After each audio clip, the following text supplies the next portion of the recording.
it's I can share it now. Yep. Thanks, buddy. Yep, no problem.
Hello, everybody. Thanks so much for joining us today. We're going to be getting the show started promptly at 7 o'clock and get things rolling. As a reminder, this is a free show. Do not feel obligated to tip, but if you'd like to help support Don and Christine and all they're doing and the wonderful music they're bringing to us tonight, there are links in all of the various chats to do so. Thanks for your patience. We'll get started shortly.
Hello, everyone. Hello. Here, go like this if you can hear me. Hey. All right. I'm Don White. I'm here tonight with Christine Lavin. We're gonna kick 2020 to the curb with a vengeance tonight. We got lots of good stuff planned for you all. I want to give you a layout of how the night's going to go. First, I'm going to introduce Christine in a minute. She's going to play for about a half hour, and then I'll come out and play for about 25 minutes or half an hour.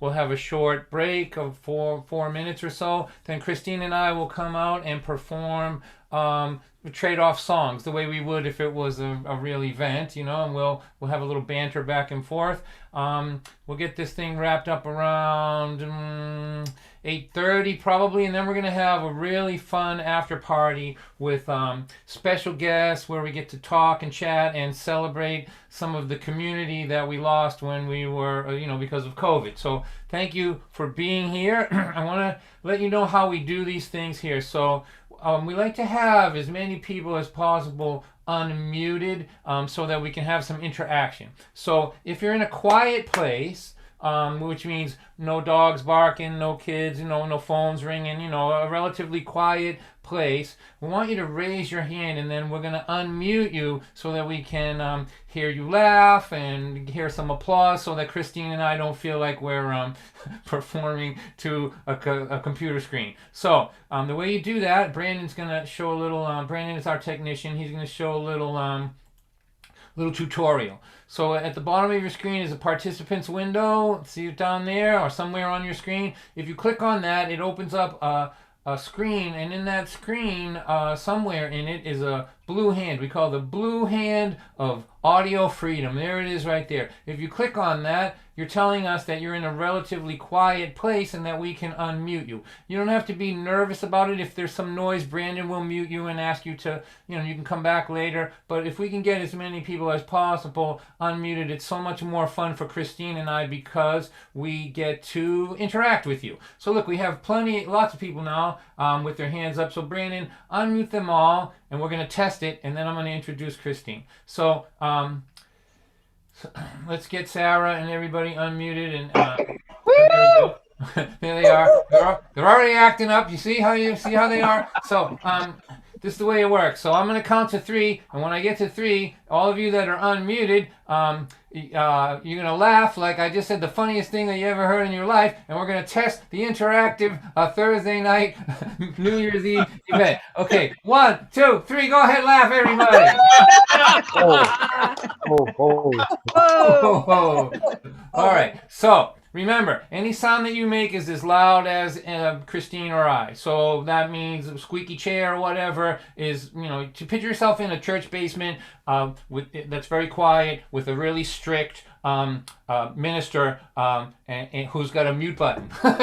So, but anyway, we're so glad that you're here. Thank you. Happy New Year, everyone. It is my pleasure to introduce somebody that I toured for 9 years around this country with, and is a very dear friend of mine. We haven't worked together in 3 years. It's just a big night for me. Please, big round of applause for Christine Lavin. Yeah. There she is. No sound, Chris. Yeah. Okay, now I'm unmuted. Hi, everybody. Hi. Hi, Dawn. Dawn, it's so great to see you. You know what? You haven't changed a bit. Your hair. Since sound check? Oh, but really, your hair's been the same style for years and years now. You're a real trendsetter. Hi, everybody, and I'm going to start off with a song that people request all the time and I never play because sometimes I'm like that. But I know a lot of you want to hear this song, so here we go.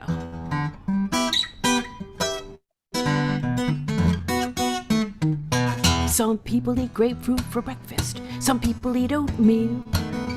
There are those who are sure granola is a very good deal, but not me.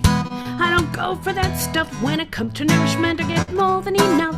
Nothing satisfies my taste like sitting down to a great big plate of cold pizza for breakfast, warm Coke to wash it down, maybe a couple of onion rings. Make this girl well-rounded. Give me cold pizza for breakfast, and a pinch cold spaghetti'll do. Well, there's nothing in the world that I like better than eating cold pizza with you.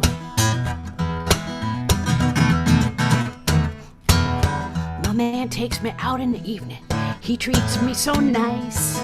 We go to the movies, we go dancing, we go for more than a slice. He's gonna order a pie, eat what we can, we take the rest home, that's part of the plan. And in the morning when the sun rises, he sees that crazy look in my eyes. I want cold pizza for breakfast, warm Coke to wash it down, maybe a couple of carrot curls.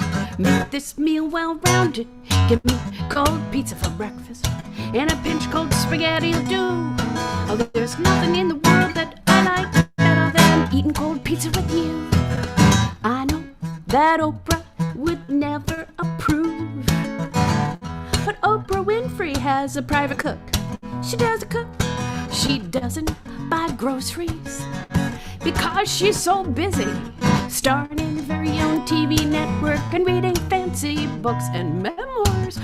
Oprah got skinny, but thank God not too skinny, because Oprah only eats sensible food. But wouldn't you just love it if she called her local pizza parlor, said, boys, this is Oprah. Guess what I'm in the mood for? Cold pizza for breakfast, warm Coke to wash it down. Maybe a couple of pepperoni, make this girl well-rounded. Give me cold pizza for breakfast, and a pinch cold spaghetti'll do. Oh, there's nothing in the world that I like better than eating cold pizza with you. Nothing in the world that I like better than eating cold pizza. Nothing in the world that I like better than eating cold pizza with you.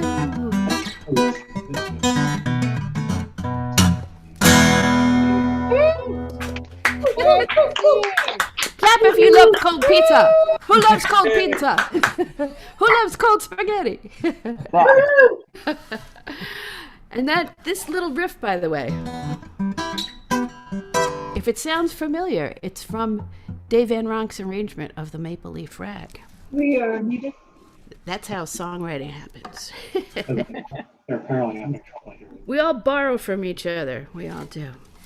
Well, I have gone on the record more than once to say that I think, oops, let me move this cord, that there's a songwriter named Daniel Cainer, who you're going to hear more from later, is one of the best singer-songwriters in the English-speaking world. And he has a show that I've seen 7 times. When I first saw it, oh, by the way, hear that rumble? That's the subway train going by on the Manhattan Bridge. It happens. There's nothing I can do about it. I asked them to stop, but they said no. So anyway, Daniel Cainer's show was first called Jewish Chronicles. Then it was called Gefilte Fish and Chips, which is a much better title, because I grew up Catholic, and there's really, it's very much a show about his ancestors, but we all have the same kind of ancestor stories, just different variations on it. And this is the 3rd song that's in his show, and it's a true story, and it's the story of his grandfather, Isaac. Now, I know there are grandfathers watching, and there's not a lot of songs that really plumb the depths of what grandfathers have as secret longings. Want to raise your hand if you have a secret longing, Grandpa? You want to share it with Grandma? I'm kidding. Don't raise your hand. It's going to cause problems in 2021 if you do. But there should be more songs that talk about the longings of grandparents. But this is the first one that really resonated with me.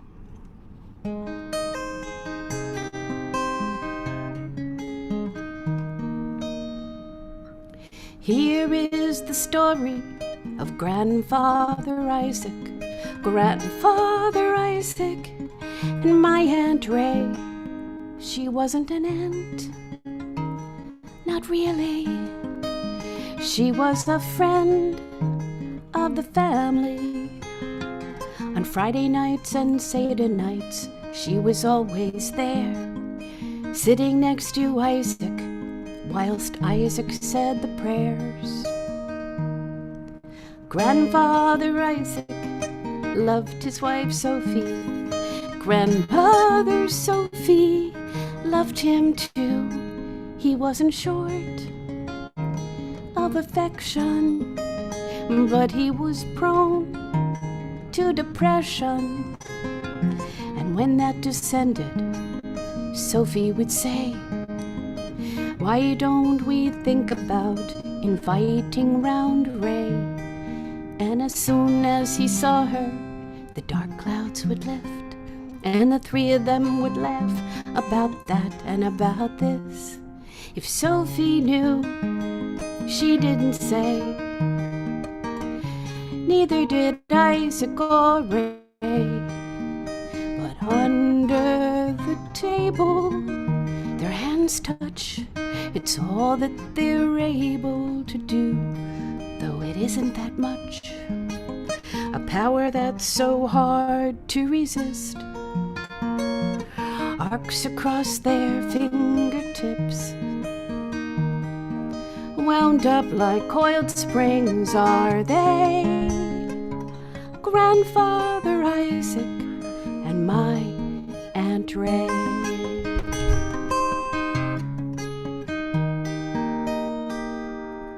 Sophie and Rachel were primary school teachers to the immigrant children down Chapeltown Way. And though they shared secrets like best friends do, there was this one subject that was always taboo. Things were not open and free like today. Emotions were stifled and hidden away. Grandfather Isaac had a strict moral code, though he may have been tempted to go down that road. He favored the status quo, and he stayed on the straight and narrow. But under the table, he strokes her knee. It's all that they're able to do, where no one can see. And that was as far as it went, though both knew how much more it meant. Their hearts never came out to play, Grandfather Isaac and my Aunt Ray.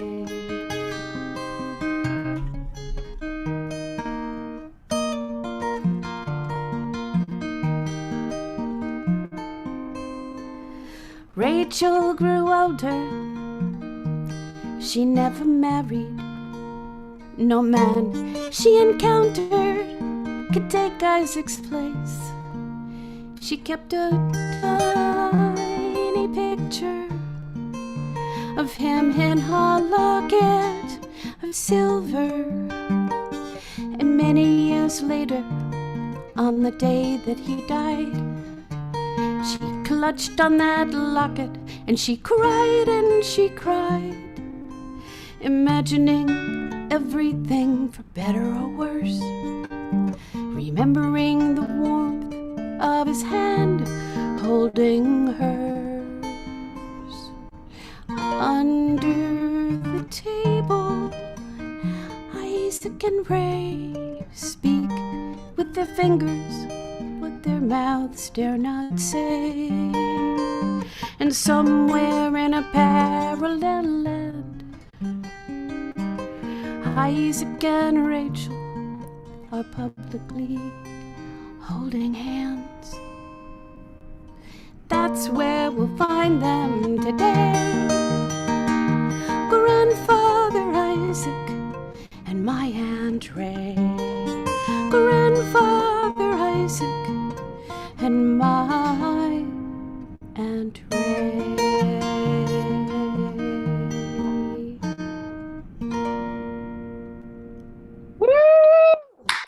Christine. Thank you. Woo. That's a Daniel Cainer song. Oh, all his songs are that good. He's really amazing. You know, because of music, I've had so many little adventures around the globe. And my first trip to Australia was every day was an adventure, because I was given the date that I was to arrive in Sydney, and I was given the date. I keep banging into this microphone, sorry. I was also given the date where I'd be flying out of Melbourne, and no paperwork in between. And this is before fax machines were really being utilized.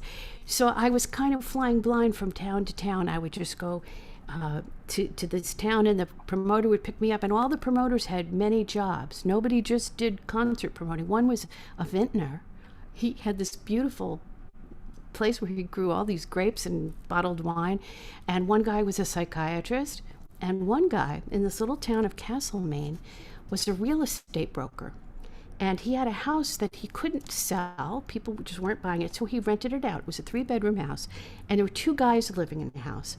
And I moved in just for a few days and took the 3rd bedroom. Now, both of these guys, it turned out, were going through really difficult divorces.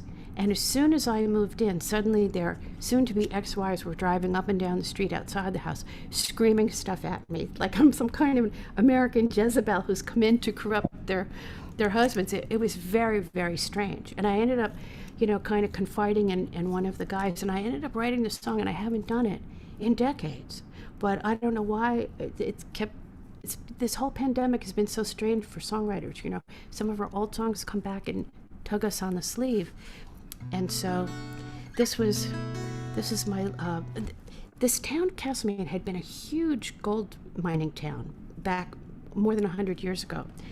And these guys both worked at the mine, and they would weigh them when they came to work, and they would weigh them when they left work to make sure they weren't stealing any of the gold dust. And it was just dust. That's all that was left. And anyway, this is my little adventure in Castlemaine.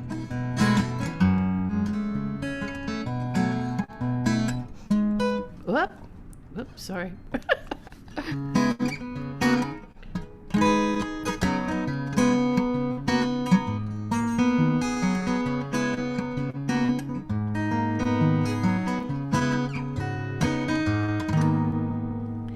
Back in the 1850s, this town just teemed with life. 150,000 miners all were dreaming of a strike. Now 7,000 live here in Castlemaine, and he still works for the mines. Extracts 2 grams of gold per ton of sand dust the gold rush left behind.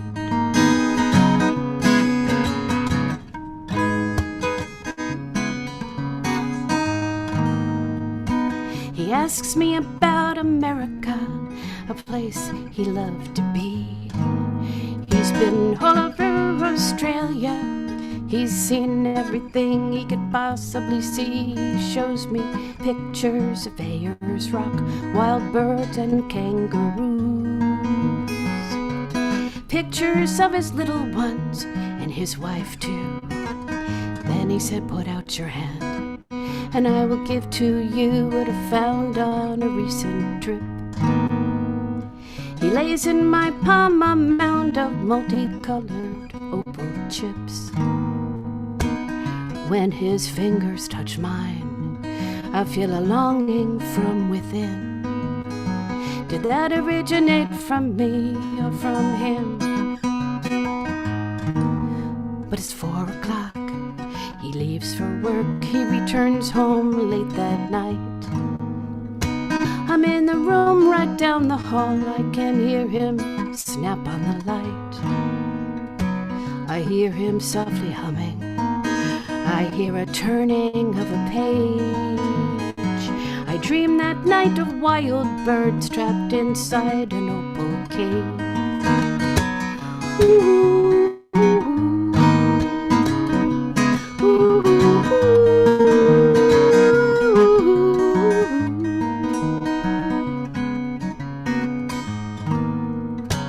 In the morning when I wake up, he's in the kitchen making tea. He smiles and he says he's got one more parting gift for me. Close your eyes, put out your hand, he says. I do, then I feel something cold. In my palm are 2 tiny rocks laced with veins of gold. I've never seen such beauty, so elegant, so rough. I say thank you, I'm embarrassed. He's so bashful that I blush. He drives me to the station. He walks me to the train. I wave goodbye forever to him and Castlemaine. Ooh, ooh, ooh.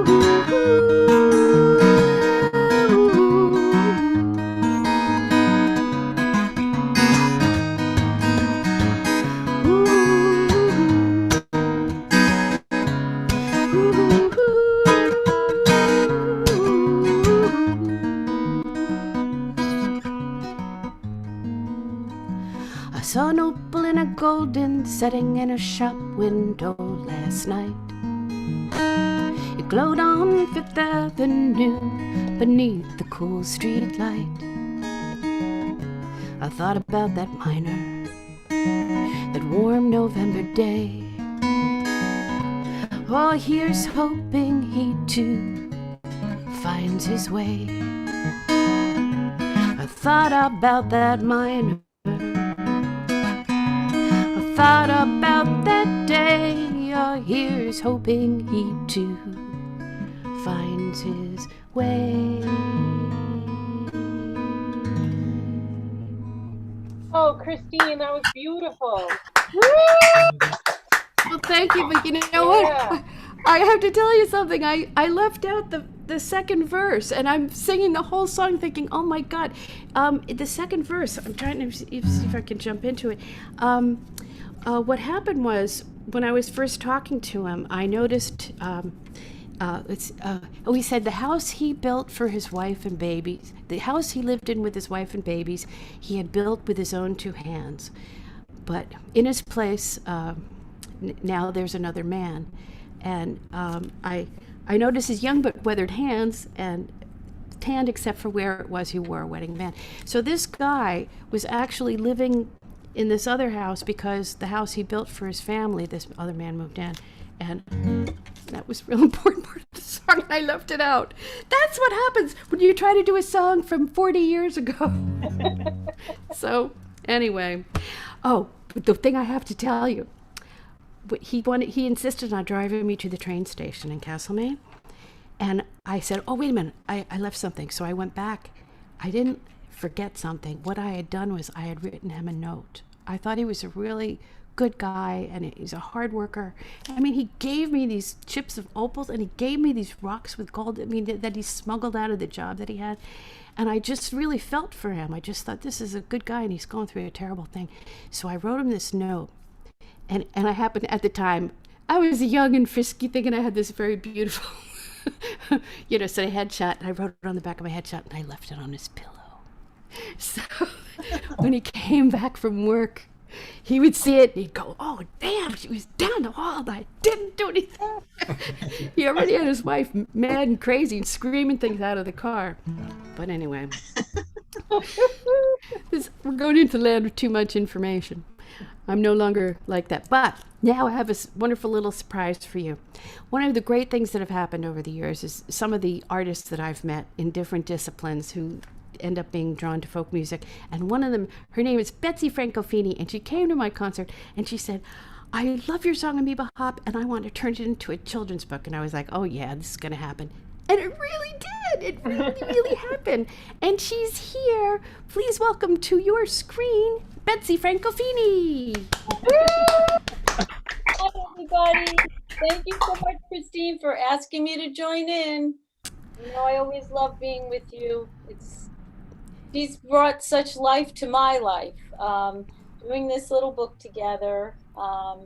And we collaborated. We got some scientists on board with us. The scientists gave us an award for this book, and it's Christine's wild and creativity, her wild imagination and creativity that came up with this song. And I just matched it with some pictures. Well, Betsy, I love it so much, and I love the fact that the little kids around the world are being turned on to science by this book. Absolutely. And maybe they'll grow up to save the planet. So what we're going to do is I'm going to sing this song, and Betsy's going to turn the pages. And a lot of people don't realize this is how MTV got started, but it did. Okay. So you ready, Betsy? You ready, Brandon? He's going to be kind of directing from the control room. Oh yeah, and there's a CD in the front. And here we go. This is the story of the Amoeba Hop. Just a little puddle of muddy water left there after the rain. I got down on my knees, looked close, I saw things I couldn't explain. There was all these itty bitty teeny weeny little tiny creatures swimming and sloshing about. I put my ear down to that puddle and I could hear one of them shout, we're going to the Amoeba Hop. Everybody gonna be there. Got my eye on a cute pair of you see him? You know, the one with the wiggly hair. Rockin' and rollin' and shaking themselves and slapping their silly all over. The good times don't never gonna stop when you go to the amoeba hop. That's what I heard. I mean it, I mean it, I mean it, I mean it, I mean it. Then I spied a shy protozoan swinging all by himself. He was looking for a partner to shake the leg with. Everyone was dancing with everybody else, so he was so lonely till Mother Nature showed him what to do. He boogied down, he did a little binary fission, split himself in two, and now he's got a partner for the amoeba hop. Everybody gonna be there. My oh, nucleoli, have you ever seen such perfect pair?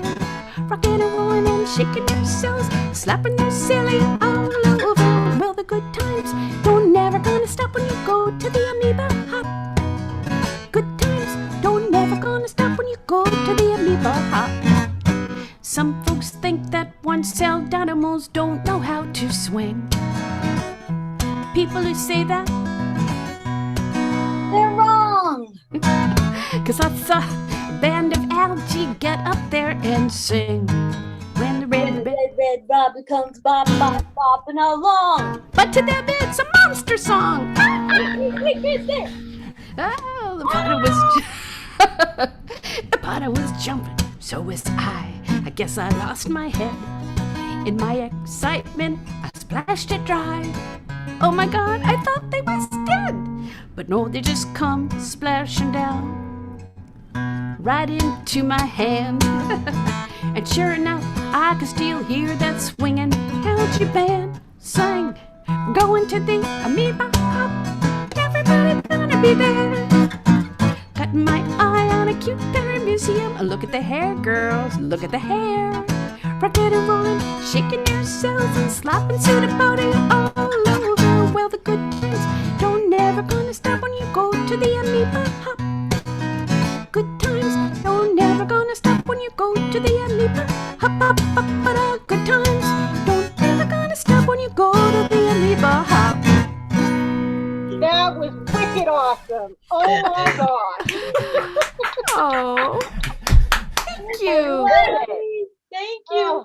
And the little girl did the responsible thing by dropping those little amoebas into a pond of fresh water where they continue to do binary fission and everything else they do in life and live on forever and ever. Yay! Thank you. And then the real science happens in the back of the book, where you can see what these amoebas really look like. Oh, where are they? Yeah. And I worked with scientists with all the information in the back, and Christine also gave us the music. What would you call it? The lyric sheets, or what is it? The song Yeah, sheet? it's a sheet music. Sheet music, that's it. I knew it was something else. And by Betsy has a brand new book that's just come out in this month, December 2020. And it's all about diatoms. And at the after party, she'll tell us about it. Chris, how many people know what a diatom is? Raise your hand. What is a diatom, Betsy? Well, some people know. Can we ask the person who knows what it is? Single-celled organism. Organisms in the ocean with a hard shell. Yeah, Silica, yeah. like a little. They're nicknamed the jewels of the sea because they're so pretty. Not good to breathe them in either. Oh, they can cut you. But they're very sharp. Flat. You know what? It looks like Don White has a diatom right behind him. Yes, That's what they kind of look like. That's right. It also looks a little bit like a coronavirus, but we won't go. But Betsy, what's your website? Is it betsyfrancofini.com? Yes. So BFF, and if you can only remember BFF photography, you'll find me on the websites that way. But my website is betsyfrancofini.com. I put it in the chat too. oh, Brandon put it in the chat. Thank you. So we'll talk to Betsy a little bit later about that. Thank Now, Well, thank you, Betsy. Thank you so much. I'm going to end my portion with the world debut of a video that I just finished an hour ago. And I just got this idea to ask friends on Facebook, some people I know, some people I don't, what is something that they've missed in the year 2020? And I put all of their pictures together. And I want you to know that at the very end of the video, we're not going to see it right now, but the very end is a complete roll of the credits of who everybody is in the pictures. And around 10 o'clock, we're going to post it on Facebook and YouTube and different places. But this is the first time that we're going to see it. And you won't know who all these people are till later. But we hope that that this will bring us all a little bit of comfort at the end of this very, very strange year.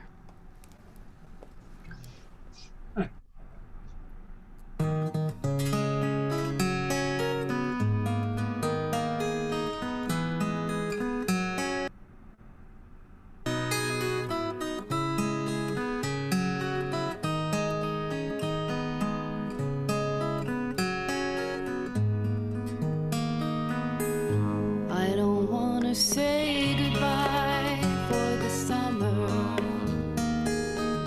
Darling, I promise you this. I'll send you all my love every day in a letter sealed with a kiss. Guess it's gonna be a cold, lonely summer.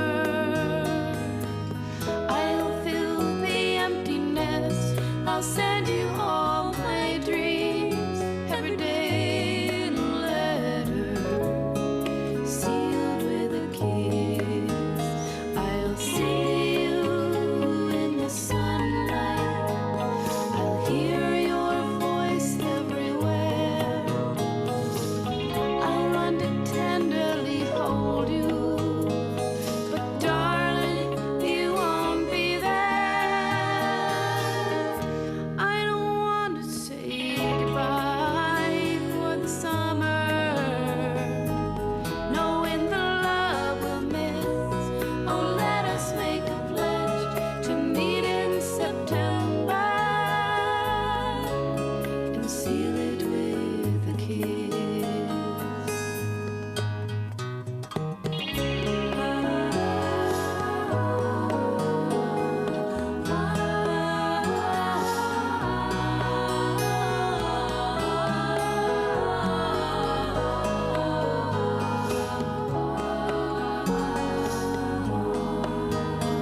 I'll see you in the sunlight.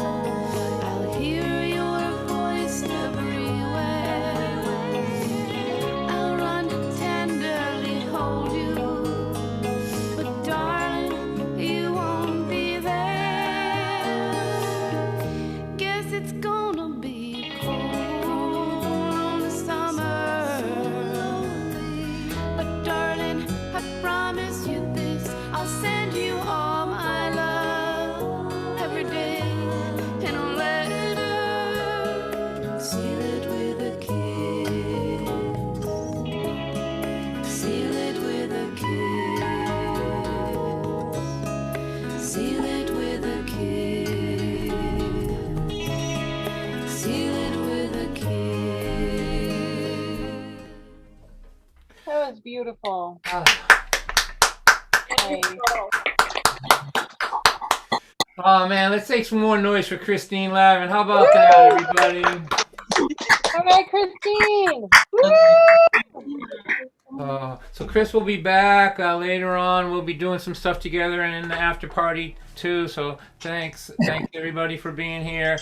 This is a song that I wrote before COVID, but I've been practicing it because eventually I'm going to be able to take my wife out in public and in crowded places. So I want to have this song all ready for that when that opportunity comes. I've got $300 bills that are all brand new. They are begging me to think of something cool to do. How about I'll take you downtown, spend them all on you. I don't want to stay home tonight. We have worked so hard for so many years, built a home, a life, a family, and 2 careers, saved our money for the future. Now the future's here. I don't want to stay home tonight. I can't stay home again tonight. I can't stay home again tonight. I can't stay home. Can't stay home. I can't. I need you and me how it used to be. Every week on Friday night, there is so much history that only we can see. Can't stay home again tonight. Me and Michael, Johnny, Richard, Ruthie, and Joan all had bouts with cancer last year, you know. If cancer was a man, I'd punch him in the throat. I don't want to stay home tonight. 'Cause time isn't sentimental, it doesn't seem to care about your plans or your hopes and dreams. It just keeps track of your minutes, then it wipes the slate clean. I don't want to stay home tonight. I can't stay home again tonight. I can't stay home again tonight. I can't stay home, can't stay home. I need you and me how it used to be. Every week on Friday night, there is so much history that only we can see. Can't stay home again tonight. Well, I know we can't party like we did before. Can't stay out till 4 in the morning no more. But the house is paid off and the kids are all grown. What the hell have we been working for? Let's take a nap. Take our inhalers. Take a multivitamin. And then go out to hear some music with all of our friends who did die from the way we used to party back then. I don't want to stay home tonight.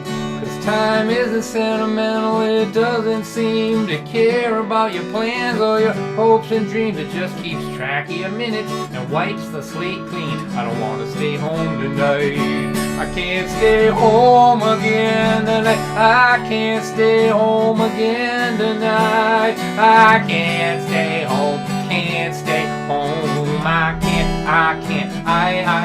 need you and me how it used to be. Every week on Friday night, there's so much history that only we can see. Can't stay home, can't stay home. I can't stay home again tonight. But of course, I get home. Ta-da! Very done. All right, this room that I'm in here is what used to be my daughter's bedroom, and she moved out of here eventually. I didn't know it took a lot to get her out of here, but we finally did get her to move out. And the car that was taking her away wasn't around the corner. I could still see the tail lights of it when I decided that this was going to be my office. So here's a song about all the clever ways that my wife and I conspired to get our children out of our home. Don, double check your original sound. Oh, sorry. Yeah, it's all set. Okay, just checking. Thank you. Yep. So this is called B16 with me. Our kids are grown. They're both in their 20s. They live at home. They are never gonna leave. And why should they go? They've got it good here, you know. Their food, their phone, their rent is free. They would have to be out of their minds to leave. But I was thinking, what if things were different? You know, living here at home with you and me. What if we decided we could act like they both did when they were in their teens? So wake up, mama, climb out of this window. I've got the key, let's steal our daughter's car. And we will both get really drunk, or we'll put a big dent in her trunk. And we'll drive real fast down the thoroughfare. If we get a speeding ticket, we won't care. We'll be the ones up all night acting wild. And they'll We'll be the ones up all night worrying. Wake up, mama, climb out of this window. Come on out, be 16 with me. Picture our kids calling all of our friends up and asking them if they know where we are. Of course, all our friends will lie and say they ain't seen us all night, but we'll be standing right beside them while they're on the phone, smoking and drinking and carrying on. When we come strolling home on Sunday morning, you know, around 10 o'clock while the neighbors walk to church, our kids will ask us where we've been, and then they'll ask us again, and we will just make up a great big lie and swear that it's the truth until the day we die. And they'll be the ones trying to find the truth out. We'll be the ones who are lying through our teeth, and under pressure we'll confess that we had unprotected sex. That will gross them out so much they might just start to think about moving out. Let that sink in for a minute, you little holograms. Go ahead, think about that for a second. If turnabout is fair play in this life, then what better way to encourage them to leave than to give them both a dose of what it was like to live with them when they were in their teens. So wake up, mama, climb out of this window. Don White has got the key. Let's steal our daughter's car, and we will both get really drunk. We'll put a big dent in her trunk, and no one will know where we are until we come home in a police car. We'll be the ones up all night acting wild. They'll be the ones up all night worrying. Wake up, mama, climb out of this window. Oh man, be careful. You're not as young as you used to be. That's 40 feet down there. I should have brought a ladder, probably. You know what? The kids are both drunk and passed out. Let's just go out the front door. Come on out and be 16 with me.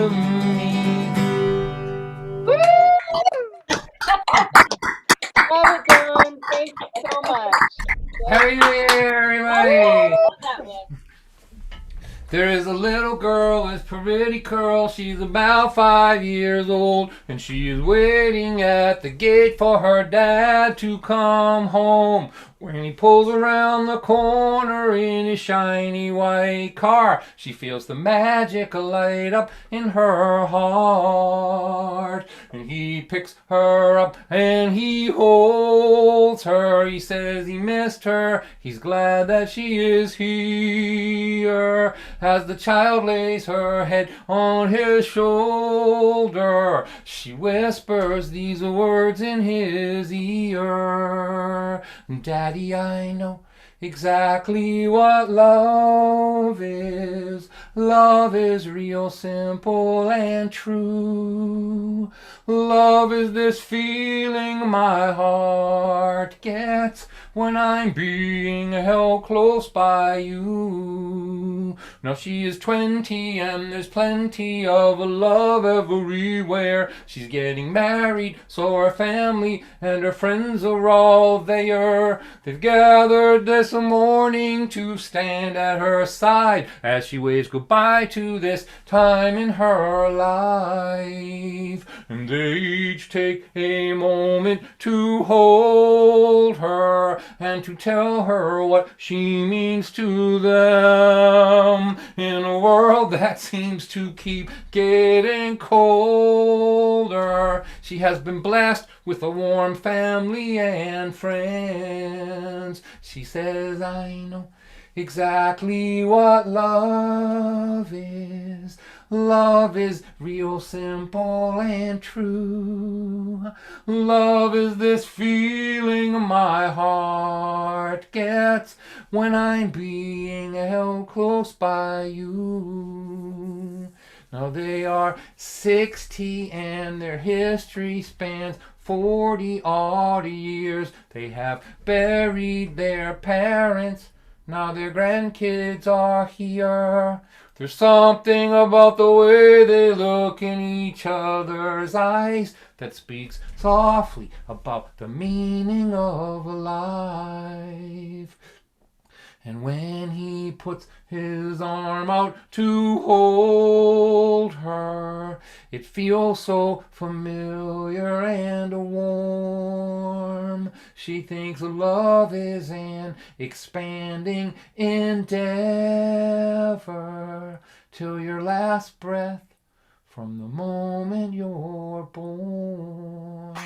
She says, I know exactly what love is. Love is real simple and true. Love is this feeling my heart gets when I'm being held close by you.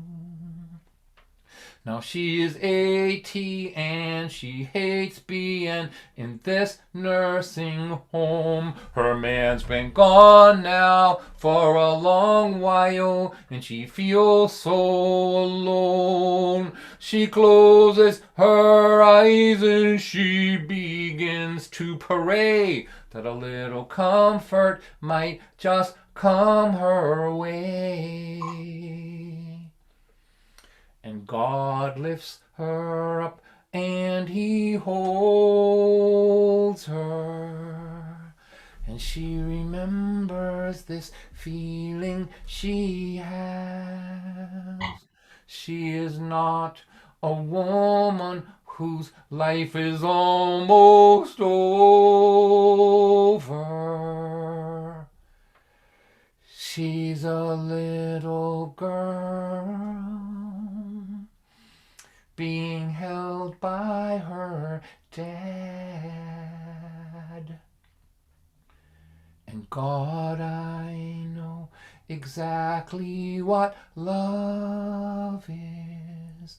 Love is real simple and true. Love is this feeling my heart gets when I'm being held close by you. And God, love is real simple. Love is real simple.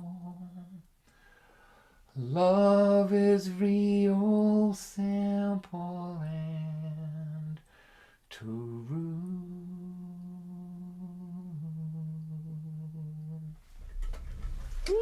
Oh, Don, just beautiful. Love it, Don. Wicked awesome. That song. Thank you. Thought you said this guy was funny. What the hell was that? I can see you tomorrow. How was the comedy show you went to last night? It was the worst comedy show I've ever been to. All right, I want to do 2 more songs, and then we're going to take a break. So it's not an intermission. It's kind of like just enough time to pass the hat. And what we say whenever we do these concerts, Christine and I and a lot of the artists that were out doing this, is we love you. You are welcome here. If you're struggling, if you're out of work, you don't have to spend any money, and you're always welcome where I am and where we are. But if you can donate to some, we'll put the splash up here, the information. It's in the chats too. Buy some groceries for Christine and Dawn White. My wife will be happy about that. So we'll do that. Take a little break. Then we'll be back. Chris and I will trade songs back and forth, and then we'll have an after party where there'll be just a big song circle and all kinds of stuff happening. So here we go. Here's the song I want to do now. This is a song that I wrote because in my state, Massachusetts, weed is legal. It's legal, and I'm okay with that. I don't smoke it myself, but I'm glad nobody's going to jail for it. I'm okay with that. I'm glad if you're suffering or if you just want to have fun. Remember, it used to be like, I don't know, around here it used to be like quasi-legal. Do you know what I mean? Like you had to get your doctor to lie for you. Do you remember those days? When your doctor would say, Dawn has some anxiety, and early stages of glaucoma, so I'm prescribing some Hawaiian bud for him. So it used to be that way, but now you just walk in the store and get it, and I'm okay with it. Like I said, I don't smoke it myself. I'm okay with it, but here's my 2 issues. First issue is you can't go anywhere and not smell weed in this town anymore. Anywhere. It's like it's coming out of churches and kindergartens and police cars. Like you walk up to you drive up to an intersection and there's 3 other cars there and smoke is just pouring out of the windows and you're like, hey, go ahead, and they're like, oh no man, you go ahead.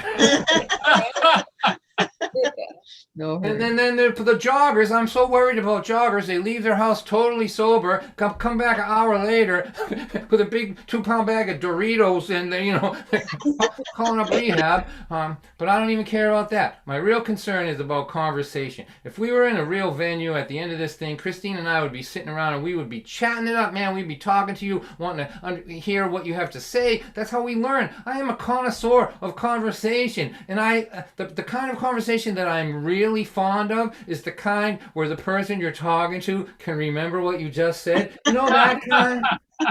What'd you just say? I didn't get that. I'm a huge fan of that kind of conversation. So don't get me wrong. I'm not like I can see, like I can have this on gallery view right now, and I can see half the squares in this thing. I got smoke in them. Square number 15, they're firing up. Do what you want. It's okay. All I'm saying to you is that don't talk to me under the influence. That's all I'm saying. All right. All right. We're gonna have to go underground. Those of us that like focused conversation, we're gonna have to have like speakeasies. We'll call them speak coherently easies. That's what we'll call them, right? You'll need a secret password. Okay. I sat around with a bunch of stoners. I listened to them talk all night long. They were sure that their conversation was deep with meaning. They were wrong. 'Cause when you smoke it, it makes you stupid. I thought you knew it, but I was wrong. We're not having a conversation. This is nothing at all. My friend Harry lit up a fatty to celebrate my brand new job. I watched his brain float out of my window. He left me talking to an empty block. 'Cause when you smoke it makes you stupid. I thought you knew it, but I was wrong. We're not having a conversation. This isn't nothing at all. So I have to get into character for this part. So I'm gonna droop my eyes quite a bit, and I'm gonna slow the guitar down to stoner speed. Here, wait a second. There you go. It's still too fast, isn't it? Wait a second. Yeah. There you go. All right, so I'm in the basement, 19 years old, somebody's mother's house. They're away for the weekend. There's a lot of smoke. My best friend, 19, he's across the room from me. He's about to say something that he knows is going to change the whole trajectory of all of our lives because it is so deep and so meaningful, and this is what he says. What if our whole life was just a dream, man? What if we're dreaming this right now? I forgot what I was just saying. Let's order pizza. Wow. 'Cause when you smoke it makes you stupid. I thought you knew it, but I was wrong. We're not having a conversation. This is nothing at all. It cures glaucoma, it cures insomnia. Some people say that it is a cancer cure, but it does not cure incoherent conversation, that's for sure.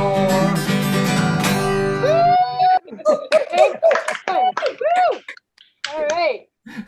Look at you all. I see. Look at all the smoke in these squares. Unbelievable. You guys have a good know what time. you're talking All about. right. All right. So here, I'm gonna play this one more song, and we'll have a short break. You can donate if you want to, and then Chris and I will trade some songs around. And want to thank you for surviving this last year and for being kind to each other. If you got a friend that's struggling, that you knew was struggling before this, give them a call. Sometimes if I call somebody that I know is alone, I feel when I'm done talking to them that I might be the only person that they talk to in a month or something. A little bit goes a long way here. So I'm going to end with a song called The Victory Dance. This is a song that I wrote when I lived in Maine. My wife and I lived in Maine, a house with no running water, 2-seater outhouse. My parents were, their disappointment in my life choices at that point in my life where I had a 2-seater outhouse, they were palpable. Their disappointment was palpable. You could feel it, right? And we lived in this house, and one day I said to my wife, this was in 1982 probably, I go, I believe that we are penniless, like without a penny. And she said, let's try to prove this theory. And so we went into the closet and stuck our hands in all the pockets, pulled out nothing. Went in the like we didn't have any money in the bank, nothing. Like we just and we were laughing. I mean, we had a sense of humor about this. Like we stuck our hands down in the cushions of the couch, and I went, wait, whoa, nope, that's a cough drop. We're here, no, that's a Cheerio. No, without one penny. So we looked at each other, and we prior to this we had hitchhiked for 3 years and really learned the lesson that things would work out, and so we just decided to dance. We waltzed, we did we don't have a single penny waltz, and that behavior under pressure has set the tone for our entire lives, and we're 42 years married now. And so I want to play this song for you. This is called The Victory Dance, and then we're going to take a break. The first part of the break, 4 minutes. The first part will be a public service announcement that's very important. And then the last 2 minutes of it will be the information where you can donate if you want to buy Christine Lavin some groceries and the White family some too. All right. I overheard a man complaining how his 401k was not performing quite how he would like it to. As he sipped his double latte and continued to complain, I thought about that day in 1982. We were living in the shack with the outhouse in the back. If I'm not mistaken, you were pregnant too. We thought it might be funny to count up all of our money and discuss all the investing we could do.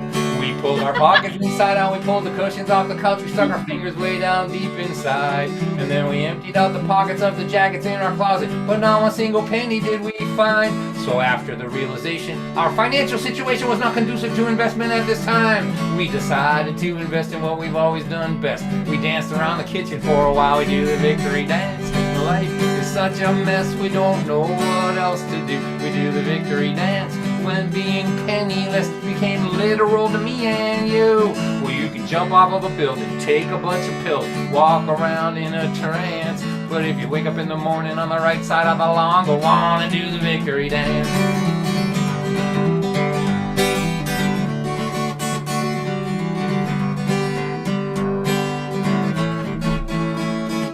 I got fired from a job I've been working at for 20 years faithfully. Oh dear, oh God, oh my, how will I survive without a corporation taking care of me? I was so stressed out for weeks, couldn't eat, couldn't sleep, didn't think that things would ever turn my way. Then a couple months went by, I began to realize, man, I really hated working at that place. So I started working for myself, improved my mental health. Now I'm happier than I've ever been before. Oh dear, oh my, oh God, I should have quit that stupid job 19 years ago. I do the victory dance, but my life forces me to go out on my own. And then I just declare victory, and I march my army home. There are things you can't control, things you'll never know, and things are always left to chance. If you're a clerk or you're a farmer, work from home in your pajamas. Do the victory dance. When your life forces you to go out on your own, I say just declare victory and then march your army home. There are things you can't control, things you'll never know, some things are always left to chance. But if you wake up in the morning on the right side of the lawn, if you're a clerk or you're a farmer, work from home in your pajamas. If your health is getting worse but you can still flirt with the nurse, If the world is going to hell and you cannot buy Purell. If you're stuck in a tiny house with your children and your spouse. If they canceled all your shows and you got nowhere to go, now you're sitting in your room playing concerts on Zoom. What? And you wonder what it means to play songs to a computer screen. Across the top are little squares. And all your friends are trapped inside of there. And you say to your friends who are trapped in the squares, give me a sign, let me know you're all okay in there. Somebody just held up a sign that said, save me.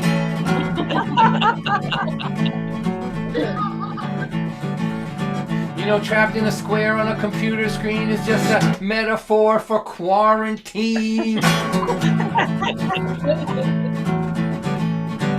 If you lose your money, but you still got your honey. If you lose your honey, but you still got some money. If you find it hard to cope because your kids are all on dope, don't surrender yet. Try not to forget in this game of life we're in. In this game of life we're in this game of life that we are in. If you don't die, you win.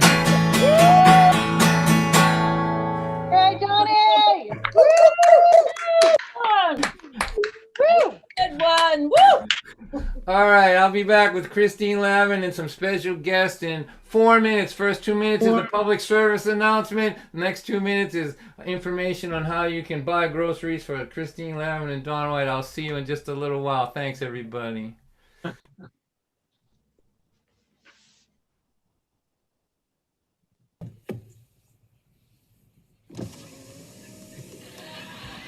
Excuse me, have you been smoking any pot today?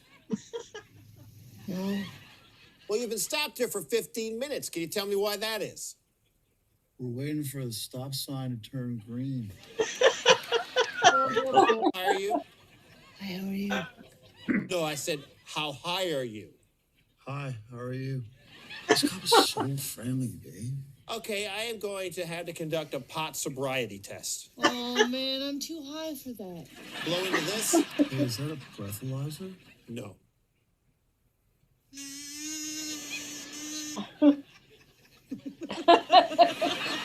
Okay, now I'm going to ask you a few questions to determine your ability to drive. Why is a pizza box square when the pizza's a circle and all the little slices are tiny triangles? Which of these two snacks would you prefer? Chips or the cookie dough? Step out of the car, please. Let's go. Please, don't drive high. We're getting cookie dough all over the back of our cruisers. A message from the Royal Canadian Mounted Police. Oh, that was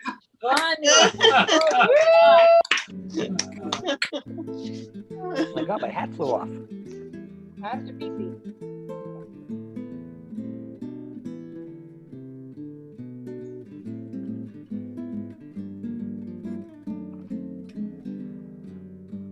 Links are in the chat.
If they get a link up and I can get to it.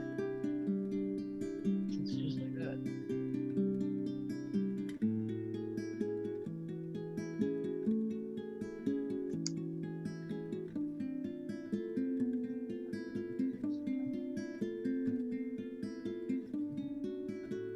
First out of that. Just see that stuff up in the back.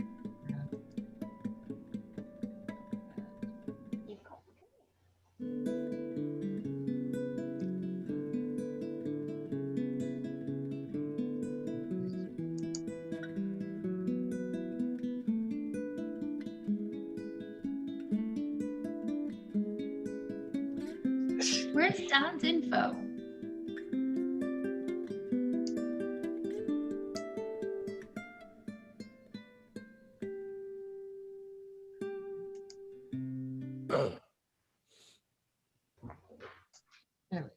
Hey, I'm back. Did you miss me? You know you did. All right, here I am.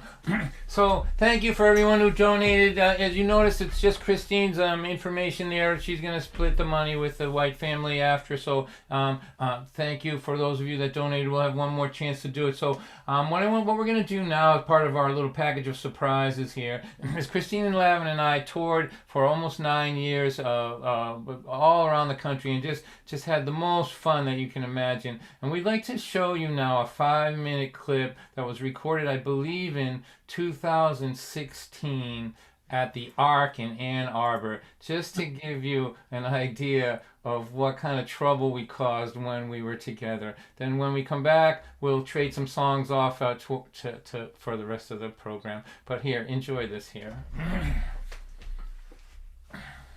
We were probably there. Yeah. I am at the opera. I don't like the opera, but he loves the opera and I love him. I follow the libretto, I follow the conductor when I follow the plot. My head begins to spin. I don't understand a word, even when it's English. Everyone around me says, this is divine. I don't like the opera. Look, I'm at the opera. Good thing he can't read my mind. How long did you say this opera was? 16 hours of opera. What a treat. I am eating sushi. I do not like sushi. He loves sushi and I love him. I'm poking with a chopstick at a living, breathing fish stick. Oh my gosh, I think it's trying to swim. Some say eating sushi is like cheating on your own cheek or sucking down a bucket full of tentacle slime. I do not like sushi. Look, I'm eating sushi. Good thing he can't read my mind. That is a fascinating texture. What was that I was eating? Ooh, it's like the suction cup off of the bottom of the bathtub mat. I gotta stop here. I wrote this song a long time ago when I fell in love with somebody that I really had nothing in common with, and I tried so hard, you know, to like all the things that he liked. And I sang this song at an open mic at a club called Birdland in New York, and this guy called me over afterwards and he said, you know, you should write a version of that song for a man to sing. It's not just women who do stupid things in the name of love. Men do that too. Is that true?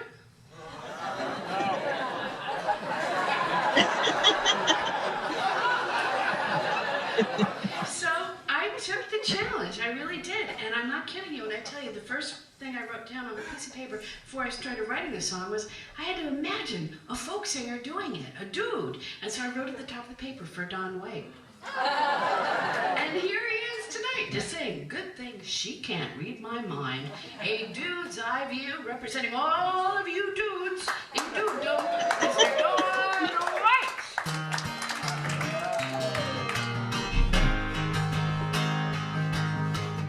I am at a shopping mall. I do not like shopping malls.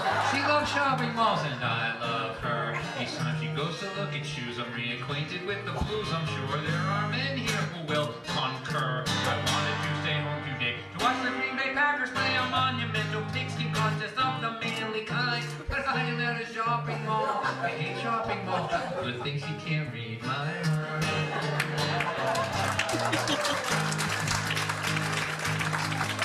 Sure, I'll hold your purse for you while you try that. No, I don't think that dress makes your butt look big. I am at a craft fair. I don't like craft fairs. She loves craft scrapbooking, and my favorite, dream catchers. What the hell's a dream catcher? What the hell is decoupage? More is dancing. Oh my god, I need a place to hide. I am at a craft fair. I hate craft fair.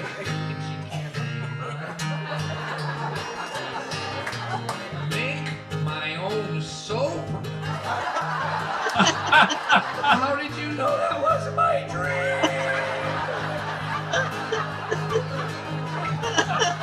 He is not complaining, he's just making observations. Expanding your horizons is a sign of sophistication. Now he's in a Pilates class every Sunday morning. But sometimes lots of folks who know that come in without warning. I'm at a chick flick. I love chick flicks. She loves chick flicks and I love her. Oh my god, it's a double bill. Now I'm really feeling ill. It's peaches followed by the way we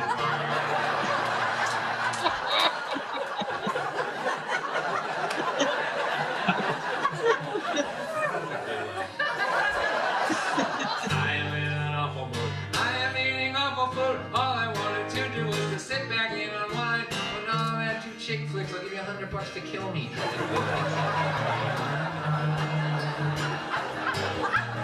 What did you say next weekend? A 48-hour marathon on the Lifetime Women's Channel of episodes of Say Yes to the Dress, just me and you all weekend. Awesome. You see me at the upper end. You see me at a chick flick. See me in a sushi bar, wallowing in despair. Don't feel sorry for me, I must be in love. What the hell else would I be doing there? Before momentum life was dull, I never took any chances. Now I leave it every opportunity I find. I don't like the opera For chick flick? or sushi bars, but maybe I will in time. Maybe I will in time.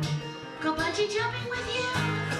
Spend the weekend at the Downton Abbey napkin folding convention.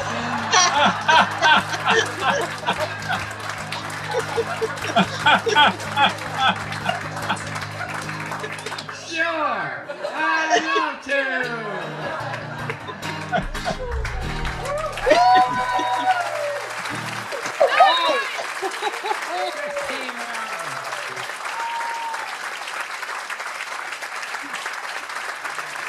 I want to do one more song, don't you?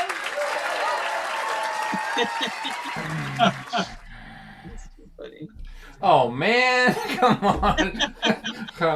That was awesome. I miss those days. I can't wait to get back to them. Those of you in Ann Arbor, we'll try to get back out there someday for you. Let me do this song here. We'll get Christine and I will trade back and forth for a couple songs each, and then we'll wrap this up. So here, that was in Michigan. Here's one for my Michigan folks. That's where we were there. I went to California when I was young. Stood beside the highway, waved my thumb. I met a lot of maniacs, met a lot of bums. They were all really kind to me. Life is not like TV. People in Michigan say hello to people on the street that they don't even know. And drivers in Boston make a left-hand turn without turning their signal on.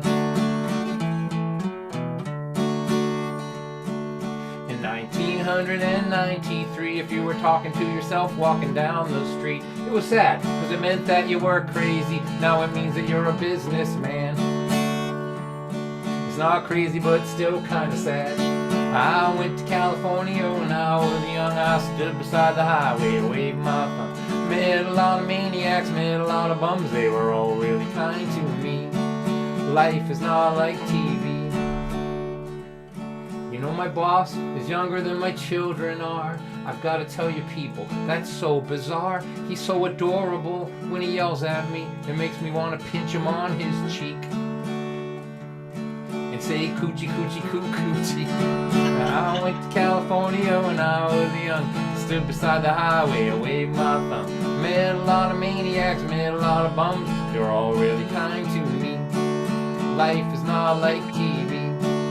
People in Michigan say hello to people on the street that they don't even know. And drivers in Boston make a left-hand turn without turning their signal on. They're not thinking about you at all. They just keep on rolling, keep on rolling, keep on rolling along. All right.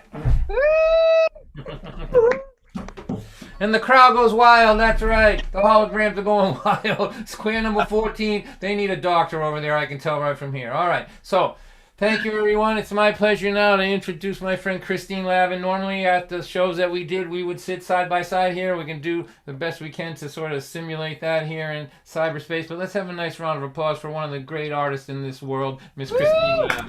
Oh, thank you, Don. I got to tell you what I was flashing on when you were showing that clip of Good Thing.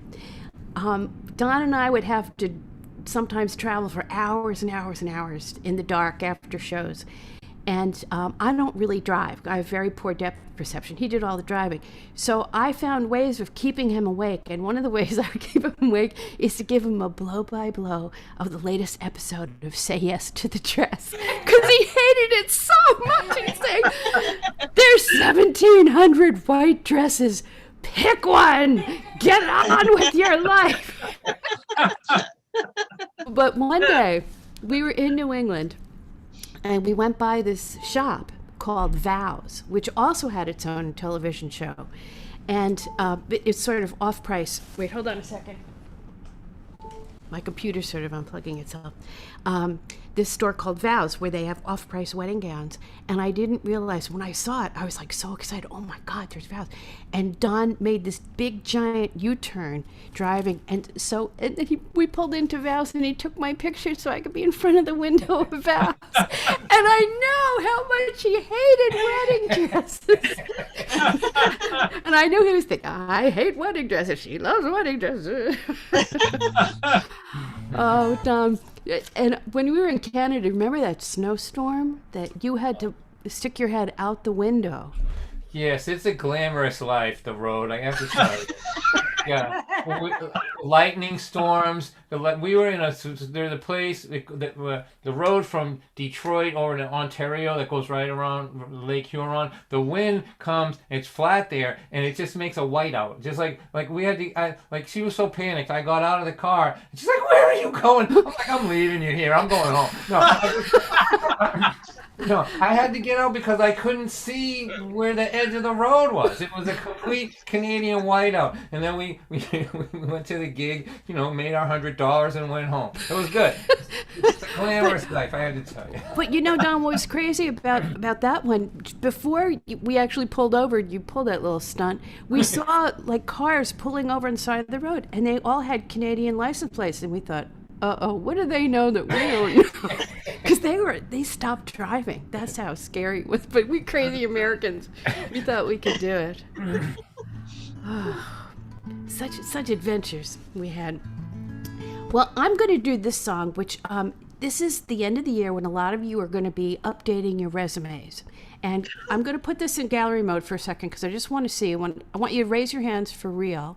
If you think you have psychic powers, raise your hands up.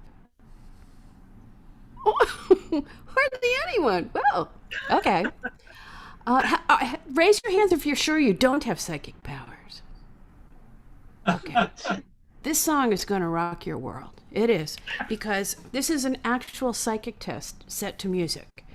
So, but there is arithmetic. There's arithmetic in this psychic test. If you're not good at math, you can use a paper and a pencil, or you can actually pull up the calculator on your laptop, and use the calculator. That does not affect the psychic portion of the test. In any given community, between 2 and 3% are truly psychic. So at the end of the song, only a few of you will get through and get the right answers. But you can add psychic powers to your resume for 2021. I'm serious. Here we go. I am psychic, so are you. Just do what I ask you to. You skeptics won't believe it's true. I am psychic, so are you. I want everyone now to pick a number between 1 and 9. Don't say it out loud. Don't even tell the person sitting next to you. But remember it. Write it down if you need to. Okay, everybody got a number? Now double it. Add 12.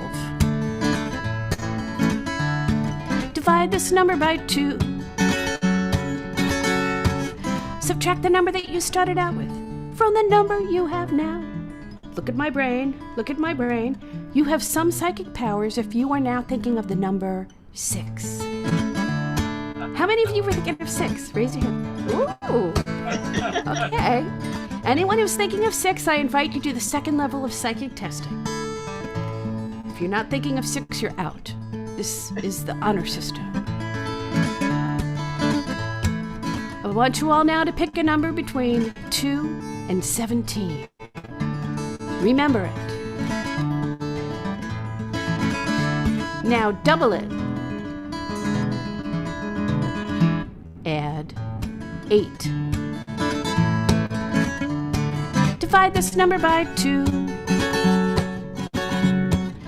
Subtract the number that you started out with from the number you have now. Look at my brain. Look at my brain. You have even more psychic powers if you are now thinking of the number 4. How many were thinking of 4? Wow. All right. We're going to make it much harder. We're now going to the highest level of psychic testing allowed in North America. I want everybody now to pick a number between 3 and 750,000. Pick a high number if you're confident. Pick a low number if you're not. But remember it. Now double it. Add 2. Divide this number by 2.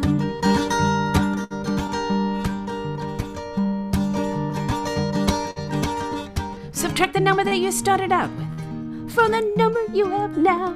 Don't say it.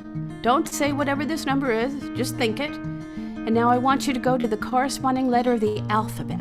If you're thinking of the number 1, that would be A, 2B, 3C, 4D, 5E. If you're thinking of the number 26, that would be Z. So you're all thinking of a letter. Okay. I want you to think of a fruit that begins with the letter that you are thinking. Okay, so you're all thinking of a fruit. Now I want you to go to the second letter of the fruit that you are thinking. And I want you to think of a city anywhere in the world, but not the United States. Think of a city that begins with the second letter of the fruit that you are thinking. So you're thinking of a fruit. And you're thinking of a city. And you're looking at my brain. And it's going to go on your resume. You are 100% psychic if you are now thinking of an apple in Paris. Okay, wait. Raise your hand if you're thinking of an apple in Paris. Apricot. What? An apricot where? Paris. Apple in Prague. Wait, who said apricot? Apricot in Paris. In where? Paris? Paris. Oh, apricot. You're not psychic, you're psycho. That's what that means. There's always one. But for all of you who got apple in Paris, you can put psychic powers now on your resume. I know, it's like the wonder of it all. I came to a folk concert and I found out I'm psychic. Who knew? Okay, Dawn, you go.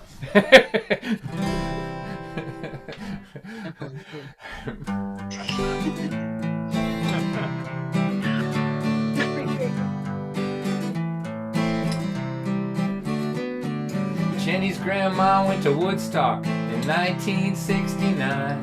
She keeps her ticket stub and a chunk of mud at her house in the little shrine. She was always the girl in the hippie dress twirling at the shows by the Grateful Dead.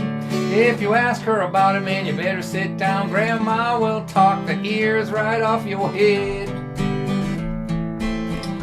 If you get her talking about the Grateful Dead, the Summer of Love or the Kool-Aid acid test.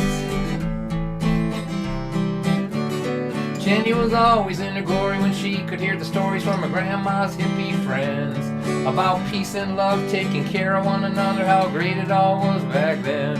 And at night she would dream of being on the bus with Keezy, seeing Jimmy in 69. But when she wasn't dreaming, she always had the feeling that somehow she'd been born in the wrong time.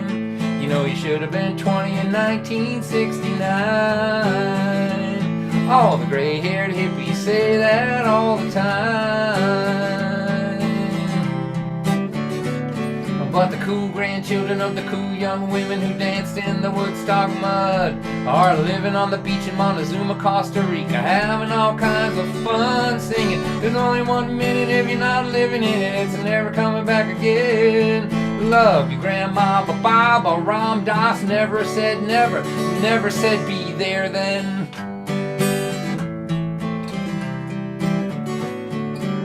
It's gonna take a big leap of faith if you really want to find your tribe. And those were the first words Jenny heard in a song that she found online. And that summer she drove all the way to Minnesota to the Shangri-La Festival.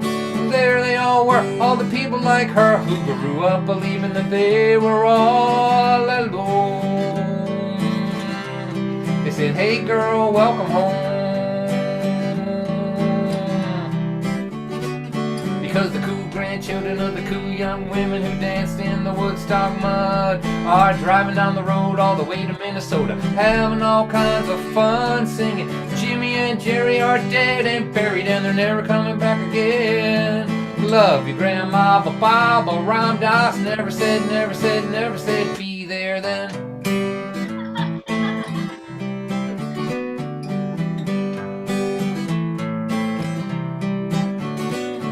Jenny's grandma went to Woodstock in 1969, and since then she believed there was never gonna be a better time, and that's alright. But if you don't take your big leap of faith and get out there and find your scene, it will pass you by while you are trying to find your grandma's long gone Woodstock memories. Her Woodstock memories. While the cool grandchildren of the cool young women who danced in the Woodstock mud are driving, living on the beach in Montezuma, Costa Rica, having all kinds of fun singing. There's only 1 minute if you're not living in it, it's never coming back again. Love your grandma, but Baba Ram Dass never said, never said, never said, never said, never said be there then.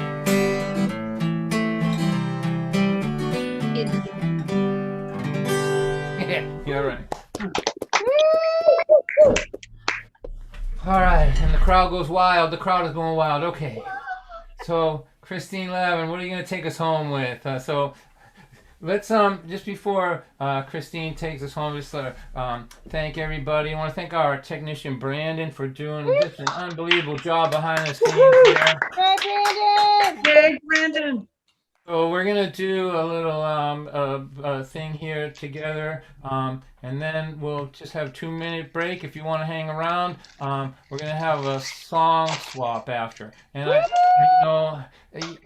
this is and before COVID, we would close the door after the concerts and let some of the audience hang around, and we would just play music and hang around. So we're gonna simulate that. We have some really interesting special guest people that Chris and I want you to know about, and we'll be playing a few songs too. But if you have a long drive home, that's okay. Get a head start, whatever. So, Christine, what do you got in store for us to end what has been really a very fun night, I gotta tell you? Well, I feel like this is just the half of the fun night because I can't wait for the after party myself. Since today is the last day of the year, and one of the big resolutions we all make every year is to, lose weight. This is kind of a audience participation number, but we're going to ask you to start participating about halfway through. So get ready, and you're going to have to stand up for part of it. So you might want to rearrange the furniture now so that you're not surprised when you got to stand up. But hold on, I just have to get the music going. Here we go. When I turned 60, I couldn't believe it myself. But 60 is the new 30. I'm not ready to be put on the shelf.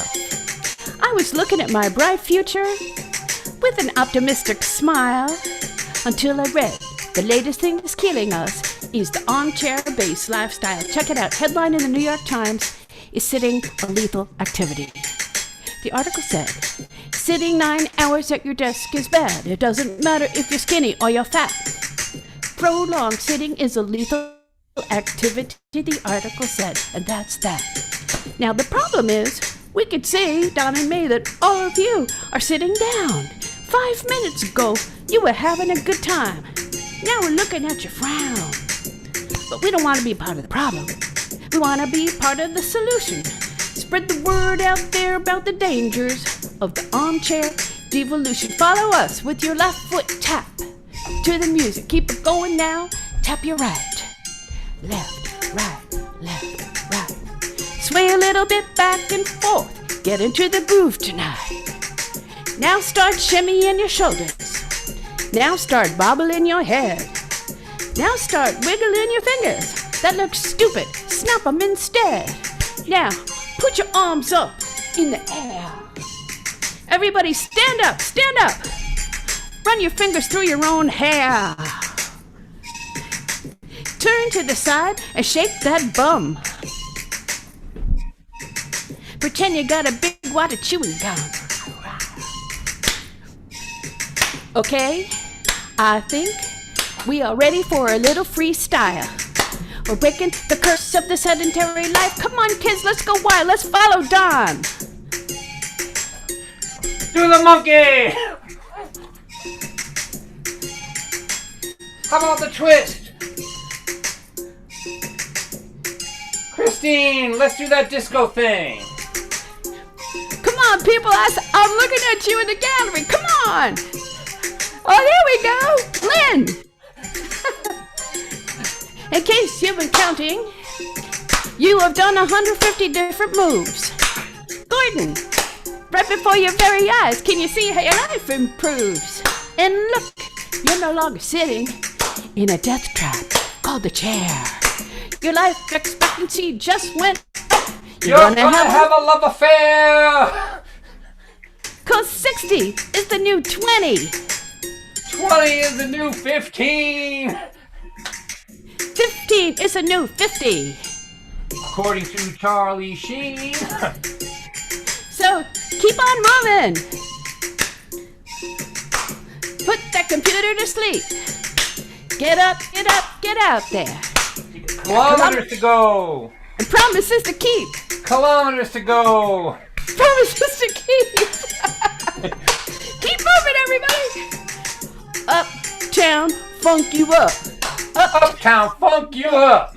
Everybody now. Uptown, funk you up. Uptown, funk you up. Oh yeah, we're white people. Uptown, funk you up. Uptown, funk you up. One more time. Uptown, funk you up. Uptown, funk you up. Ta-da! You don't have to go to the gym tomorrow. Thank you all so much. And, I brought some. It's sparkling cranberry juice. All right, let's have a big thank you for Christine Lavin, everybody. And for Don White. All right, so want to hang around with us? You're welcome. We've got some really fun folks to hang around with, but I hope it's a good year for everybody. I really do. I want you to stay safe and all that. And we'll be back in 2 minutes for those of you that want to hang around with us. Thanks one more time for Christine Lavin. Thank you. Don't miss the after party. It's awesome.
Well, I was trying to call her.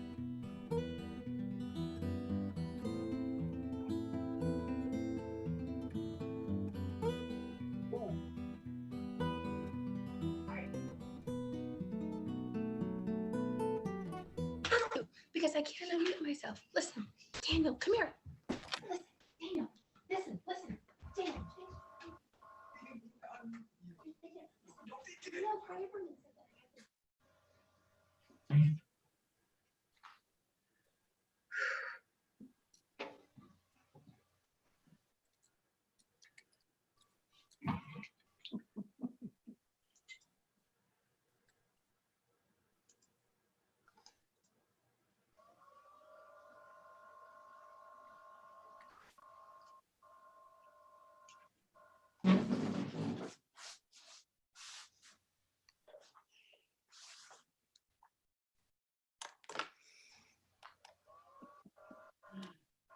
Whoops. That's not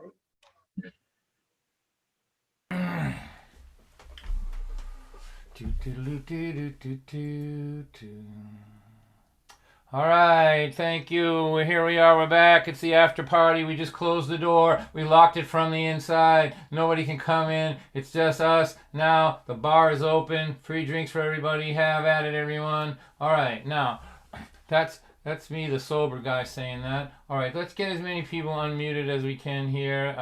If you got muted in the process before, and you're in a quiet place, ask Brandon to unmute you if you want. Hang on. Can you hear me, everybody? Yes. I can hear you. All right. Yes. All right. So good to see you all. So thank you, everyone, for a good night. So we're gonna start our after party now here, and I'm excited about it. So what Chris and I thought was we'd have a song circle, but we would try to introduce you to people that we thought you should know about if you don't already. And so starting out is my choice. Is somebody that I met this year that I just think is going to have a long and big career. She's really funny, and her serious songs are just killer too. She's just got the whole package, and I'm so thrilled to share her with you. If you haven't seen her before, those of you that have, you know who I'm talking about. This is Shanna in a dress. Let's make her feel welcome, please. Hey, Shanna. Thanks, Dawn. That was such a fun show. You and Chris crack me up.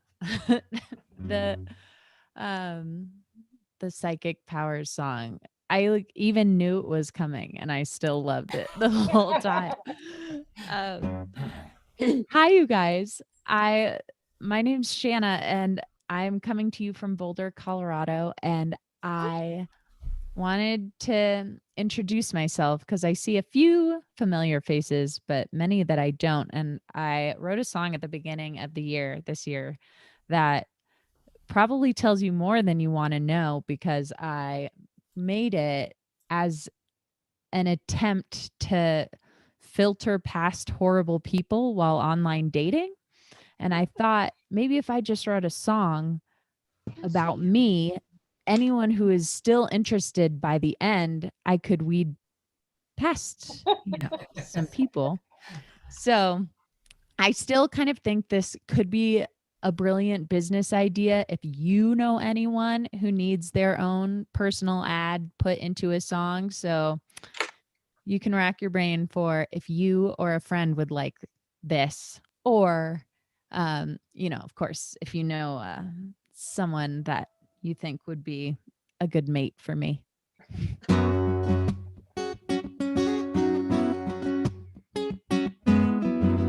First date, oh, you have a nice face. It's small talk over coffee. We go over the basics, a bunch of little facts that really don't matter. I'll start with my family, end with the data.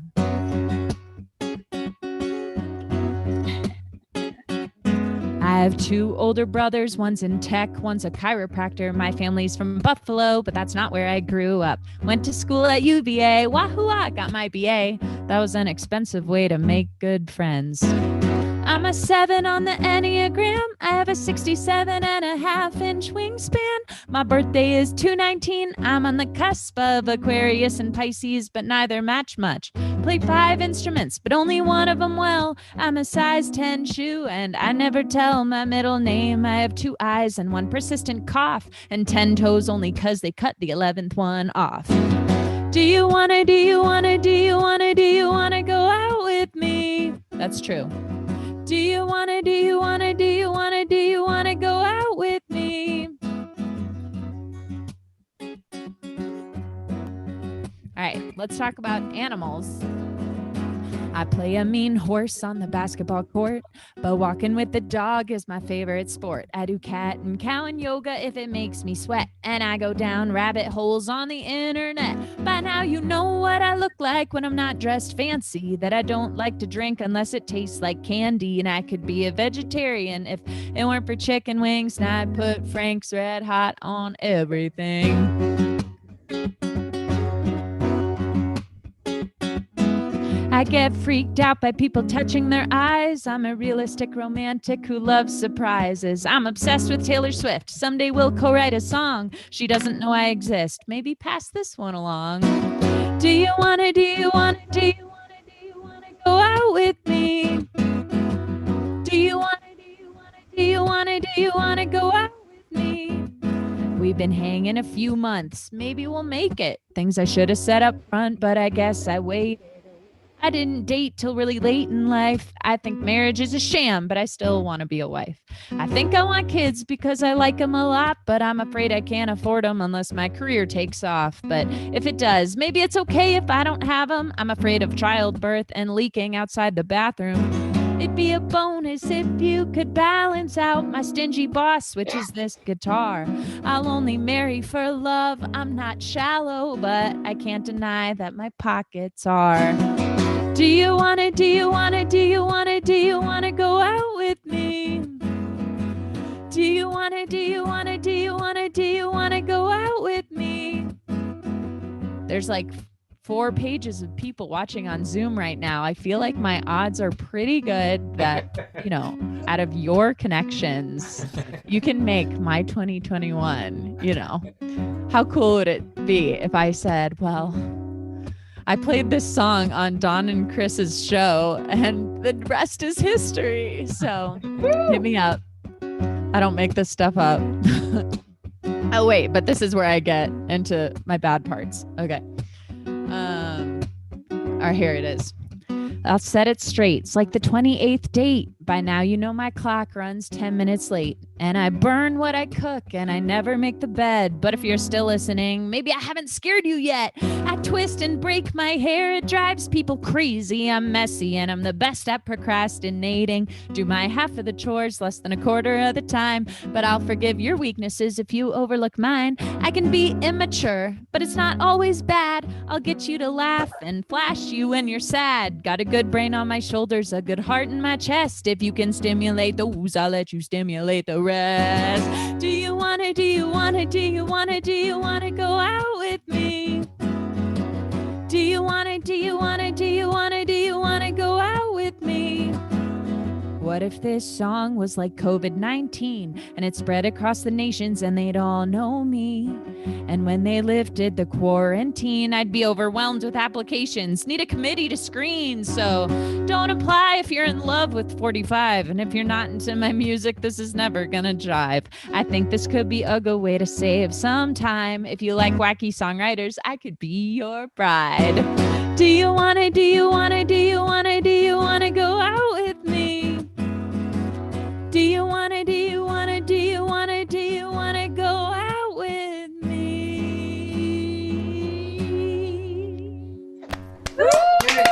Yeah. Thank you, Shanna. That's awesome. Oh, awesome. Oh, I could see you doing that with Taylor Swift. Thank you. Really? And I think it could help her find a man, because Lord knows she's got a checkered history for a woman who's sort of young. Oh, she has found her one. We can talk about it. Yeah. I know all about her life. How long did it take you to write that song? The harder part is how long did it take me to edit, because I had so many more verses. And I was like, all right, people don't need to hear about this or this or this. You know what you could, have you recorded it yet? It's I have a low quality version on YouTube. But you haven't put out like an official record? No. Because what you could do is you could have like, it could run through the whole record. You could have first 3 verses and then later on. So by the end of the record, they'd be like madly in love with you, or they'd be screaming and running for the insane asylum. I love your ideas. Really? So don't throw those other verses away that you haven't sung. Give us an idea. Sing one of the ones that you rejected. One of the ones, okay, here's one of the verses. Right after I talk about the data, I say, here's everything you might need to know about me. I have a tattoo that not many have seen, but don't ever leave me a voicemail, please, because my phone number is 703-309-6851.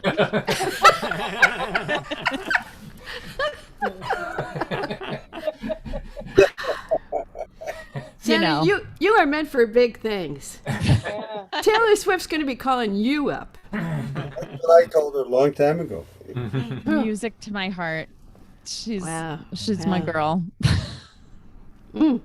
Oh, funny story about that song though. I did play it on tour and had a guy come to the show, and he had written a response song that went, "Yes, I do want to go out with you." It had like a full verses and choruses and everything. So did you go out? Did you date? Oh, we're married now. I was like, that's so sweet. I'm going to drive to a new town tomorrow. Thank you. Wait, are you kidding? Are you married to him now?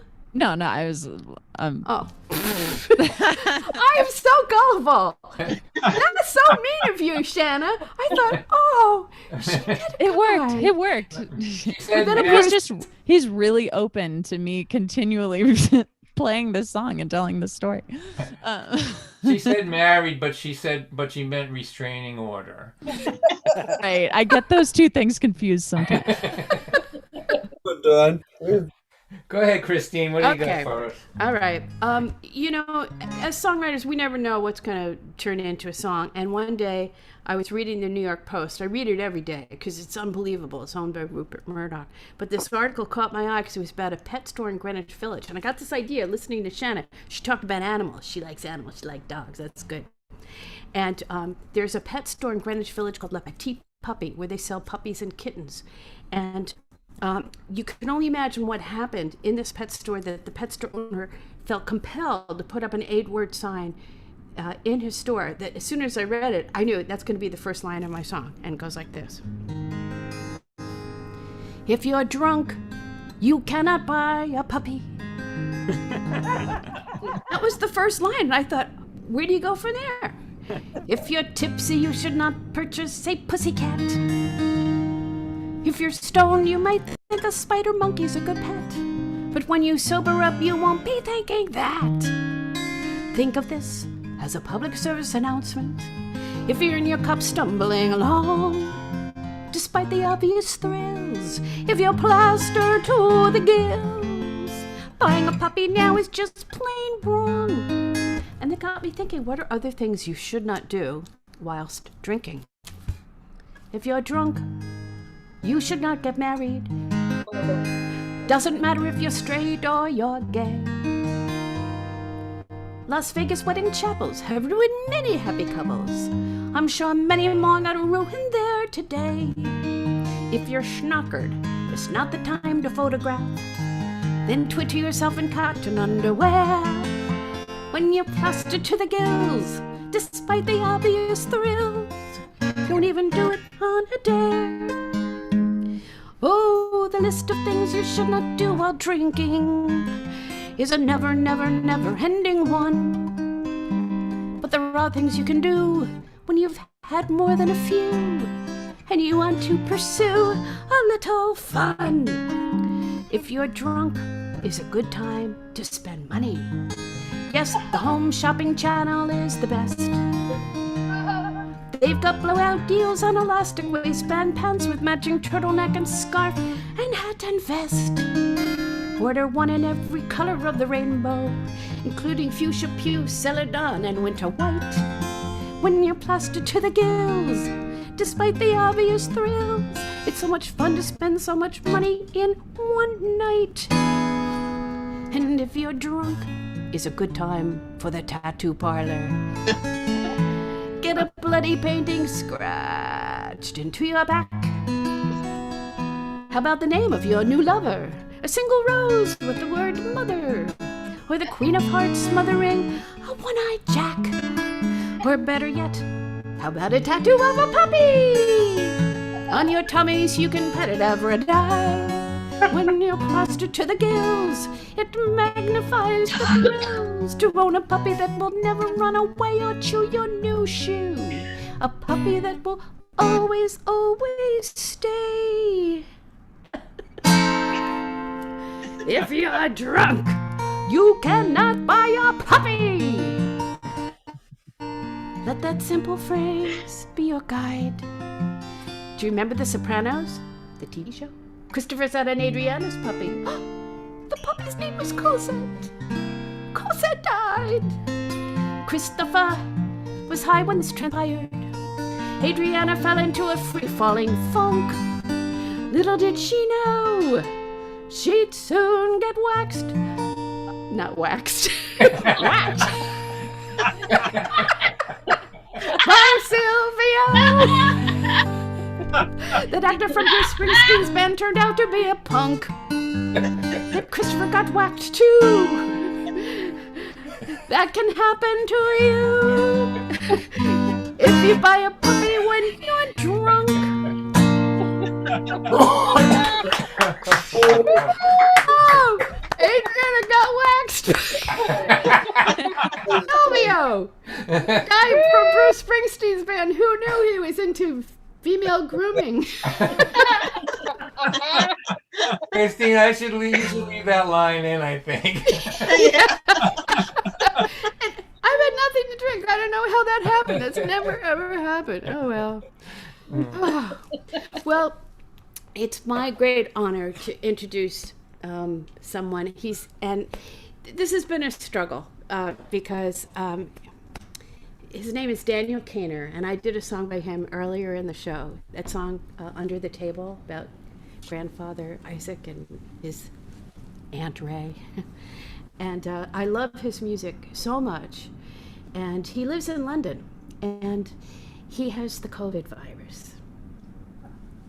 And he's not able to perform for us.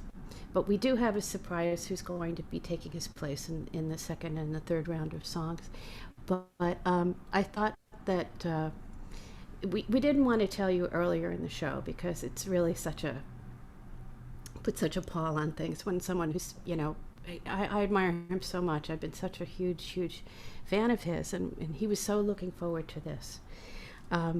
But we thought that we would show you a video of one of his songs, and it's one that there's an Israeli singer, her name is Shava Morel, is also going to appear with him on this video, singing the song of his, which ironically is called Grateful. So Brandon, if you could play, and he's also going to put up Daniel's Venmo and PayPal information if you want to help him out.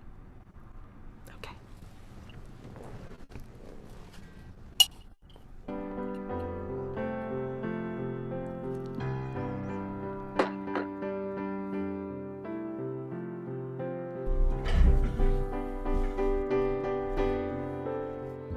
Is it just me, or do the days these days go by that much more quickly than they did?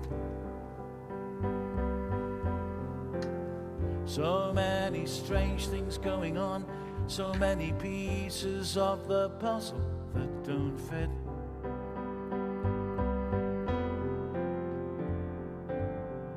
I watch the sunset on the western sea. The light plays on the water, and it feels to me that I am blessed to be here despite all the unrest and the way it may appear. I'm Grateful for what I'm about to receive. Let me be grateful for all that I've achieved. And when I'm looking for a place to hide, when I feel broken inside, remind me, grateful. That's how I want to be.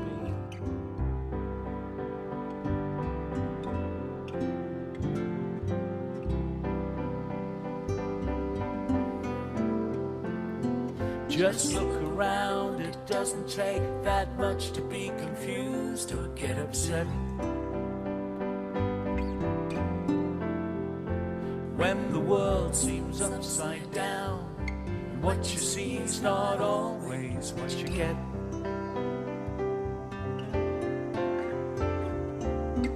There's been so many things I should have done, and so many others that I would not have done had I known then what I know today.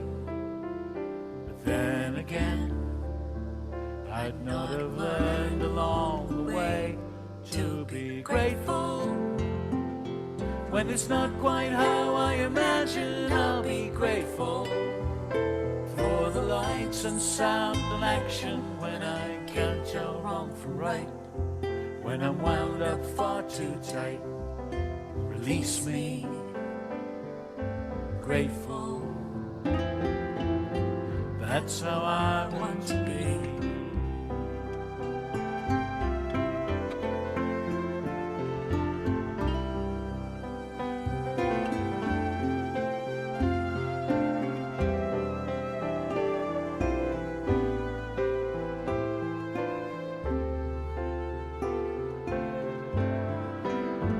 How much you push, how much you pull, how much you wish, how much you wait, how much you pray.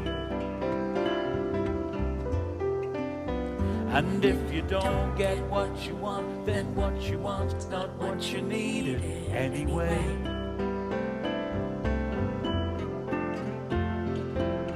Zoom out the camera lens and what do we see? The earth, the moon, the planets and the galaxy.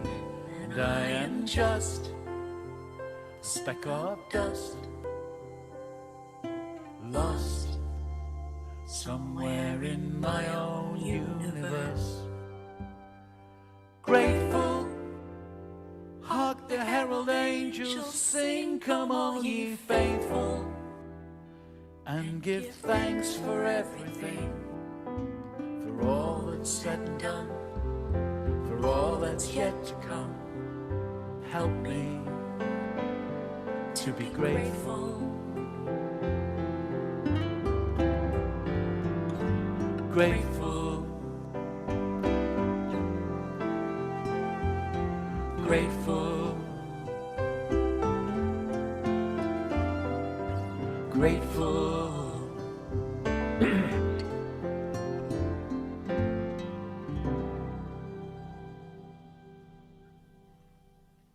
Beautiful. Woo! Absolutely beautiful. Thank you. Well, let's all have a good thought for Daniel over there in London, and send some good vibes across the ocean to him there. I know a wife and a husband had a shiny little kid. When that kid turned 16, you won't believe what he did. Smoked a lot of marijuana, snorted cocaine too. Told his parents he was gonna drop out of school. The father pounded on the table, the mother hollered and she screamed. They run him down to the doctor. Doctor, what does this mean? He put them all on Prozac, right then and right there. He said, you'll still have your problems, but now you just won't care. He prescribed a little therapy, some supplementary drugs, but he didn't write a script out for a little more love, just a little more love. What the heck could it hurt? It might not fix nothing, at least it won't make things worse. But when you look looking at your lifetime from the end when you are done, you know it might look a little better. See a little more love. I know a wife and a husband, and they had a shiny little kid. When that kid turned 16, you won't believe what she did. She said, "Mom, I'm sleeping over Susan's." That was just a big fat lie. What she really was doing was staying out all night. And when her parents found out, they cried boo-hoo-hoo. And then they called the radio talk show.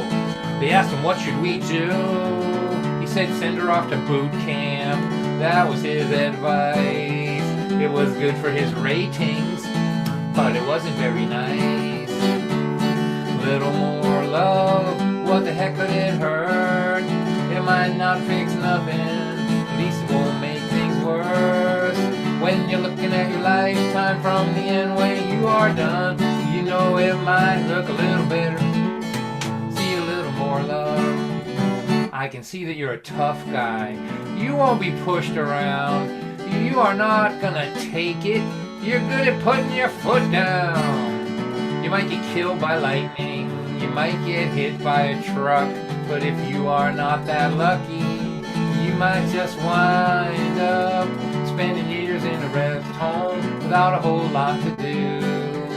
But look back on what you did with the time God gave you. Just a little more love, what the heck would it hurt? It might not fix nothing, at least it won't make things worse. When you're looking at your lifetime from the end when you are done, you know it might look a little better. Big, rough, tough guy to see a little more love. It might look a little better. See a little more love.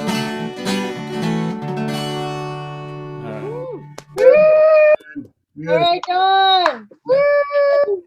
All right, so that's the end of round one. I think we're going to try to get 2 rounds in here. We have another guest that hasn't made an appearance yet. He'll be in Daniel's spot in the next thing there. So I want to go back to Shanna, if that's possible. Shanna, let me see you, Brandon. There you are. So Shanna, do you have anybody, like we're all sort of praising other people here. Did you have somebody you wanted us to know about? Somebody... I sure did. There's an artist named Pamela Makala. She also is a Colorado musician. She put out a record this year, and I think she is so good. I feel like she's the best kept secret. No one knows about her music, but I do, and she's amazing. So her record is out, and it's called Something Simple. And she just can marry groove and hookiness and lyrics that hit you in the heart in a way that I don't hear many people do. Really great pop piano player and singer. So thank you for bringing her to our attention, and her information is in the chat if anybody wants to hop over there and see it. So I want to just ask you about your tour that you have you're planning for next year, and but before that, I just want to say that Christine Lavin is the sort of the, everybody knows her reputation for bringing other unknown artists out into the world. She puts these compilations together and all that, and so she sort of have taught me that over the years, and so appreciate you doing that, Shanna. And I guess when you're hugely famous and writing songs with Taylor Swift, you want to be picking up the Christine Lavin mantle of letting people know about unknown artists. So tell us about what you're going to be doing in the summer. Okay. It's really exciting. I decided that I want to bike from the west coast of the US to the east coast and play shows. So it's going to be called Tour de Dress. And I'm going to pair up with local charities along the way and donate a portion of profits from the shows to local charities of where I am. And I'm just looking for a chance to meet new people, gather stories, reconnect after our lovely 2020 year. And playing everything under the sun. Oh, just so you know, I haven't booked any of this yet. It's all in my head. But who wouldn't want to be a part of Tour de Dress? And yeah, I'm gonna definitely end up in your area, Don. I want to make it to the Falcon Ridge Folk Festival, and so the route isn't secured yet, but I know I'm going to end up in the Northeast, and it's going to be all summer where, I bike and hopefully have a support car with my gear and play shows and promote my debut record. Well, your New England fan club is already working on your tour here. And actually, I'm looking through the squares at people who run coffee houses, and I'm thinking I'm going to start bothering them here too as soon as we're done with this today. But anyway, it's nice to see you, and thank you so much for doing this. And best of luck with that. Can you play a song for us? I will. I'm going to play a song that you requested, Don. You don't know that you requested it, but you did. This is one of the exciting things that happened for me this year was I was recognized as a winner in the Kerrville New Folk Song Competition and as an emerging artist at Falcon Ridge Folk Festival. And you always submit like a number of songs to these kind of things, but this is the one that I'm pretty sure is the reason that I got those really kind honors this year, and I want to share it with you guys. Whew. It's kind of heavy, so I have to get in that space.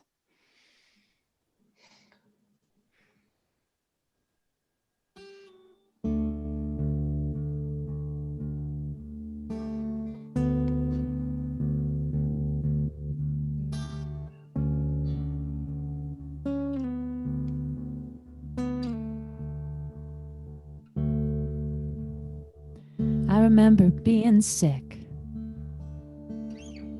just a little kid, a thermometer in my mouth.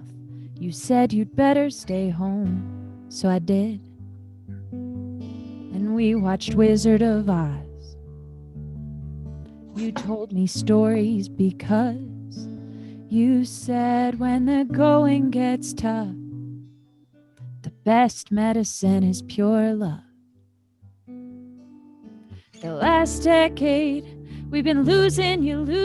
Doctors told me there's nothing I could do. I know it's just some changes in your brain, but I wonder, are you in there somewhere? I keep thinking one of these days you're gonna wake up and laugh. Throw back your head and say, how weird was that? Are you in there somewhere?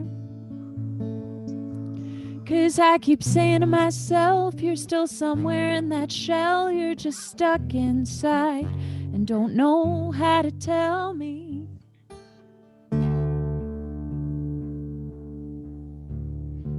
I remember the day you didn't remember my name. I tried to touch you and you'd move away. I'd fight back the tears and the urge to curse. Think, what am I doing here with some woman with a face like yours? These years of losing you, oh, there's nothing I could do. I could read to you, I could read to some woman with a face like yours. Are you in there somewhere? I keep thinking one of these days you're gonna wake up and laugh. Throw back your head head and say, how weird was that? And we'd go on from this painful reverie. I don't have to be the sole keeper of our memories. We'd take a deep breath and go outdoors. I'd tell you about that woman with a face like yours.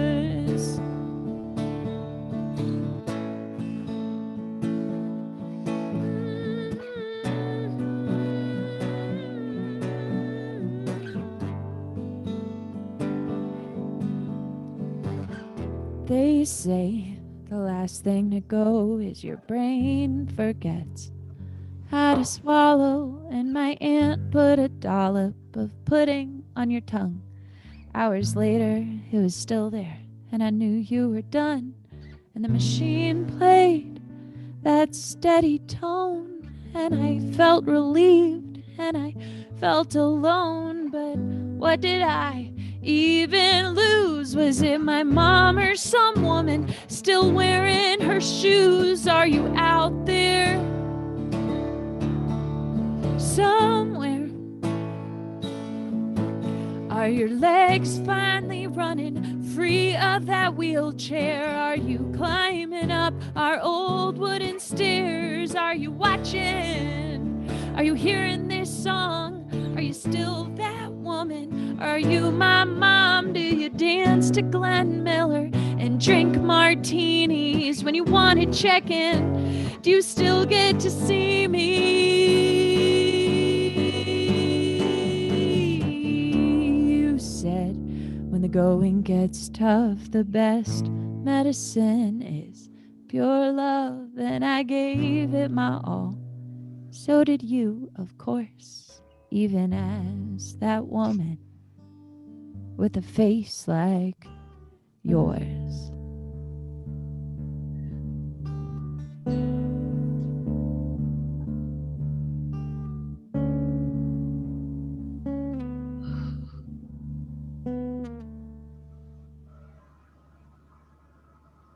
Absolutely beautiful. Woo. Shanna, you're killing me. That's all I gotta say. You're killing me. That was awesome. One more time for Shanna in a dress, please, everybody. Beautiful, honey. Beautiful. Thank you. You know, my brother runs the Boys and Girls Club in Geneva, New York, and he's very interested in bringing Shanna in when she's on her bicycle tour. I'm so glad I'm not her mom, though, because I would be so nervous about her riding her bicycle across the country. Oh. But Shanna talked about festivals, and the big one of all is the Kerrville Folk Festival. It goes on for like a whole month.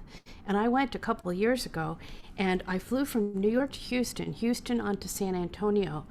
And this really happened. I saw in the Houston airport as I got on the plane, so did a fly. And then the doors closed. And then the fly was trapped on the plane. And I could see in his compound eyes, he was a little worried. And so we took off, and it was May, which is thunderstorm season in Texas. And the plane got struck by lightning. And at that exact moment when that happened, the fly and I switched bodies, and I wrote the song when I was trapped inside the body of the fly.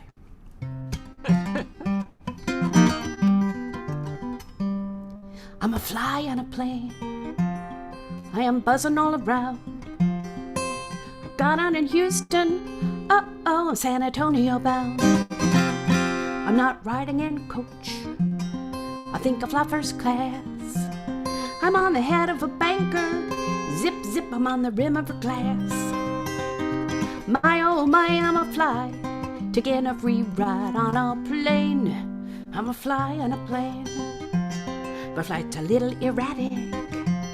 The highest I've ever been was in a swing time cowgirl's attic.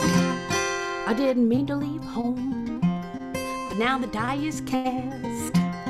I guess my destiny is to roam and to fly really fast, very fast, mighty fast. My oh my, I'm a fly, taking a free ride on a plane.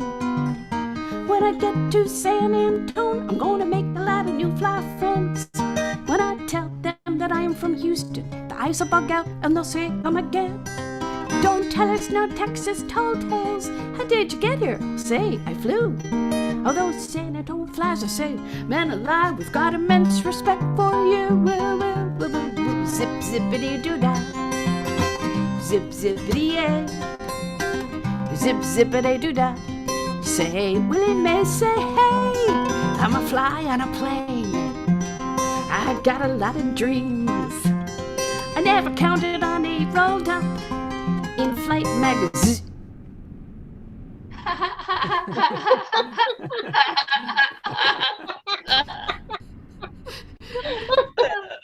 Nobody's clapping. They're all. Yay! Too late to clap now. You're so traumatized.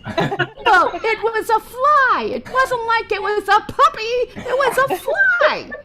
You got so attached to it. You had an attitude problem for a fly. Speciesist. But there you go. Oh, okay. Wait a minute. Now I get to introduce our surprise guest. And again, Daniel Cainer. Oh, we are so rooting for you to recover and get over this. Oh, you've got to. And who could you ever find in the world who could replace someone like Daniel Cainer? Well, I met this guy just a short time ago at an online festival. And he's an amazing songwriter and guitarist. And his living room looks like a nightclub. And Jack. And I think you're just gonna love him. His name is Jack Williams. Let's hear it for him. Woo! Hey, Jack! Jack, tell us a little bit about yourself. Oh man. What do you want to know? Everything. I've been doing this job. Excuse me, I'm hoist on my own petard here. I've been working this job, which of course, let's see, what is it? For some reason, can you hear me? Yeah. Okay, because there's a big window in front of my screen and I can't see you. It says the host is not allowing participants to unmute themselves. Okay, Well, I got you're the unmuted, message. so you're good. Oh, I know, but I just can't see anybody. There, I fixed it. Where You're were a we? genius. No, I've been doing this job for 62 years, playing and traveling, and played mostly in my early years. I was a jazz trumpet player. I played lute in a Renaissance ensemble, and fooled around with folk music when I heard the Kingston Trio. I know they're not really folk, but man, they really got some people interested. They're very important to me. Rock and roll, and I found out in rock and roll I could make a living. I could, what a great way to make a living. And I found out that that when you write songs, that people don't like that in the bars where you play. But I did it anyway, and how I managed to write 1,500 songs since 1970, I have no idea, but I found out that you could play these things in bars, and if you were persistent and you did it well, you could keep working. And so here I stand, a result of all that, and the fact that my mother gave me a ukulele when I was 4 years old, and I could play it on the day she handed it to me. So thank you, Mom. Too bad she's been gone now for 40 years, and I'm now 77, and I'm still having a great time. And I try not to sit down very much,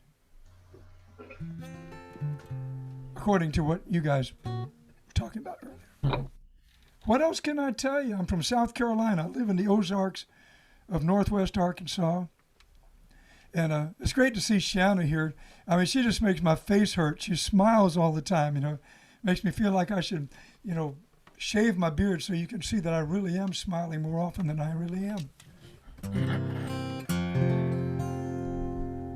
What can I tell you? Should I play this song?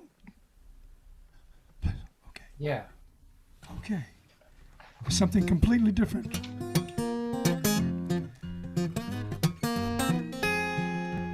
I told you I played a lot of jazz trumpet when I was a kid. The earliest stuff I played was Dixieland. I loved the joyful noise of a trombone, clarinet, and trumpet chasing each other around the chord progression. And I became a songwriter, I always wanted to have a song that reflected some of that old Dixieland feel. And besides, just to send myself off into a new year, a brave, wonderful new world, 2021, I wanted to play something happy and upbeat and nonsensical and not so New England heavy.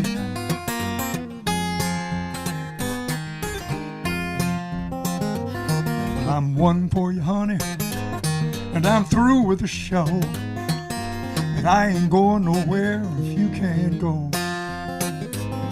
I'm betting my life, my sanity too, the whole ball of wax and the whole 9 yards on me and you. I'll risk the farm, I'll take a chance, 'cause we raise the stakes from a one-night stand to a true romance. You're the one, you're the one, but you hung the moon, stars and sun, you're the one. And you're the light of the whole wide, wide, wide world, you're the one. Can't no hurricane blow this house down. Not even an earthquake 7.9 would turn my head around. Now there's a blizzard outside and the winds are strong, but I'm rock steady on my feet where I belong. Or send a twister my way, let the lightning strike, but it won't tear apart this house of love, let it howl all night. You're the one, you're the one, and you hung the moon, stars and sun, you're the one, yeah. And you're the light of the whole wide, wide, wide world, you're the one. Down. I'll play it, boys.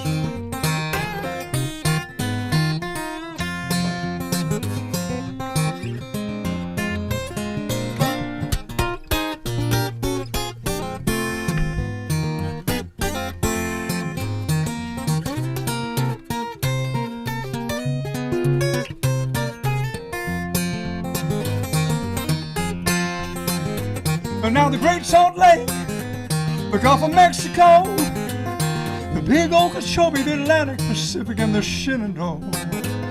You know the water is wide, it's cold and it's deep, and it all rolls together in a big blue ball at my baby's feet. And I'll catch the rain falling from the sky, and I'll bring it in a bucket to you, baby, when your well runs dry.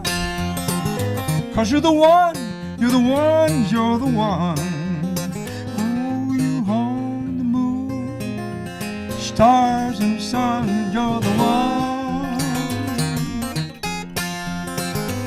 And you're the light of the whole wide, wide, wide world, you're the one. Down.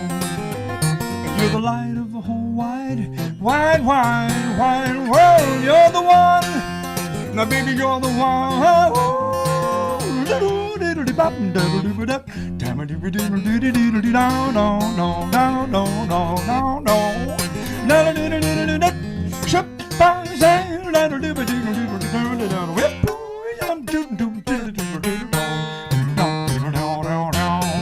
Baby, you're the one. Oh, yeah. Yeah. Nap time. Jack Flint.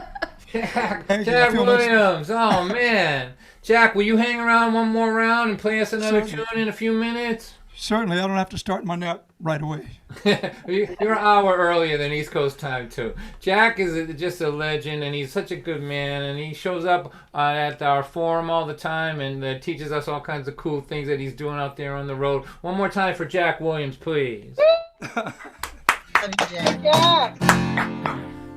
All right, so I'm going to do this tune here, and then I think we'll do one more quick round and get everybody out of here in a reasonable hour, you know. So here, after I'm done with this, we'll do a sort of, you don't have to do, I'm talking to all the musicians now, you don't have to do like a minute song or anything, but Christine and I made a list of songs that are off the list for the lightning round. It starts with Sad-Eyed Lady of the Lowlands, Inagata Davida, what was that one, Christine, that you were talking about? MacArthur Park, that's out too. And then the long version of Whip and Post. But anything other than that, I think we're good. All right, so I'm gonna play this one. Christine had asked me to play it. This is a new song. It's a song that I wrote for people who where I live here, there's a lot of people that are raising themselves, that are, their parents have drug problems and whatever. So I always wanted to write this song. This is for you. If you were raised by people who were not well enough to be good to you, but somehow you turned out to be kind even though you didn't know kindness, or you turned out to be nurturing, but you for your children, but you weren't nurtured well, or if charitable when you didn't know a lot of charity, this one's for you. And I guess it falls into it's wordy. All right, here we go. It's called That's What Makes You Beautiful.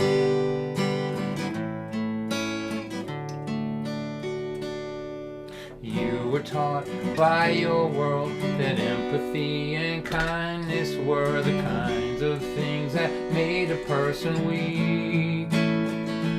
They said push and grab and fight every minute of your life. Trample those between you and what you believe you need. But from the moment you were born, in your heart there was a song you could hear through all those years of fear and insecurity. Singing cruelty is always weak, but love and empathy are strong enough to break the chains of selfishness and greed. Gentle is the strongest thing to be. You know it is not your fault that heroin and alcohol made them both too ill to give their children what they really need.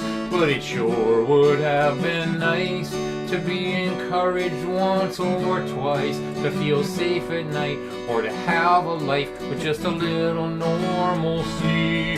But from the moment you were born, in your heart there was a song you could hear through all those years of fear and insecurity.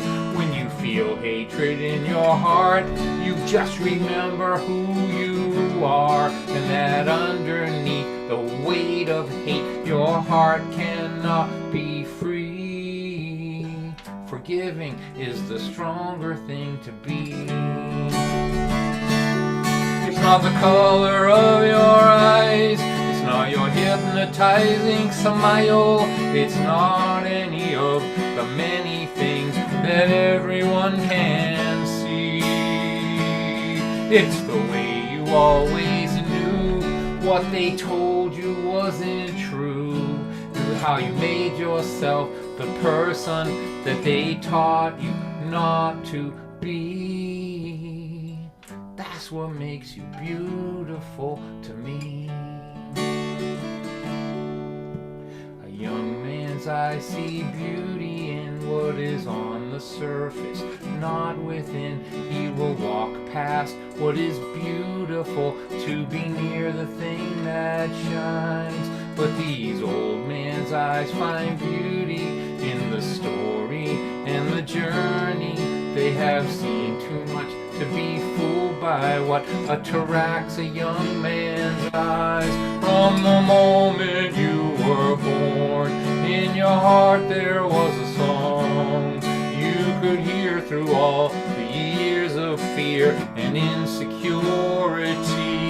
There was nothing that this world could do to crush the love inside of you. Under neglect, abuse, and selfishness, you were caring, kind, and generous. It is the lonely road that brought you here. It's how all alone you persevere. It's the defiance and tenacity of your heart song of humanity. That's what makes you beautiful. That's what makes you beautiful. That's what makes you beautiful to me.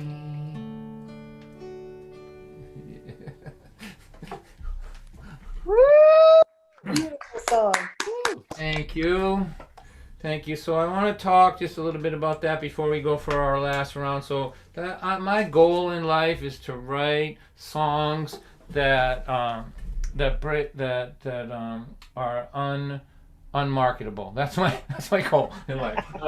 And that one is definitely one of them. It's got no bridge, no chorus. It's got kind of a half chorus in it. It's wordy. It's got too many words in it. It's everything. It's it's impossible to sell. The kids can't dance to it, right? So that's my thing. But I'm done with that. My new thing now. I made a note. My last 4 songs have been novellas like that, you know what I mean, like little novels stuck in songs. But now I'm all done with that. The next songs I'm gonna write are gonna be primal. They're gonna be primal. They're gonna have no redeeming qualities. They're just gonna be about shaking your booty, and I promise you that it's gonna make me more money than anything I've ever done in my whole time. I've got one already started. It goes like this: I love you, big mama. Let me see that thing.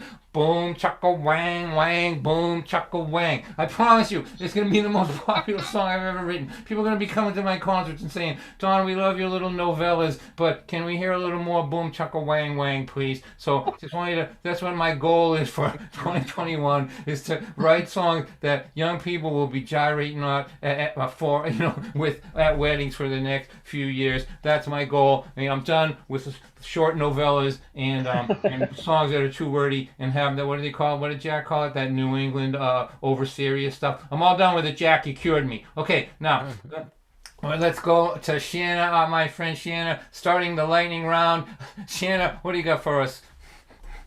Well, I figured I would also play my my winner, my most primal song.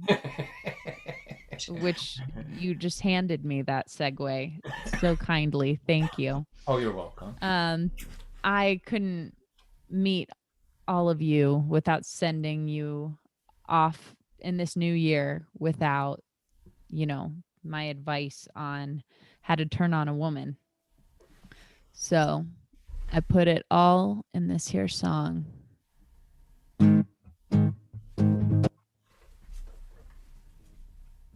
Oh, baby.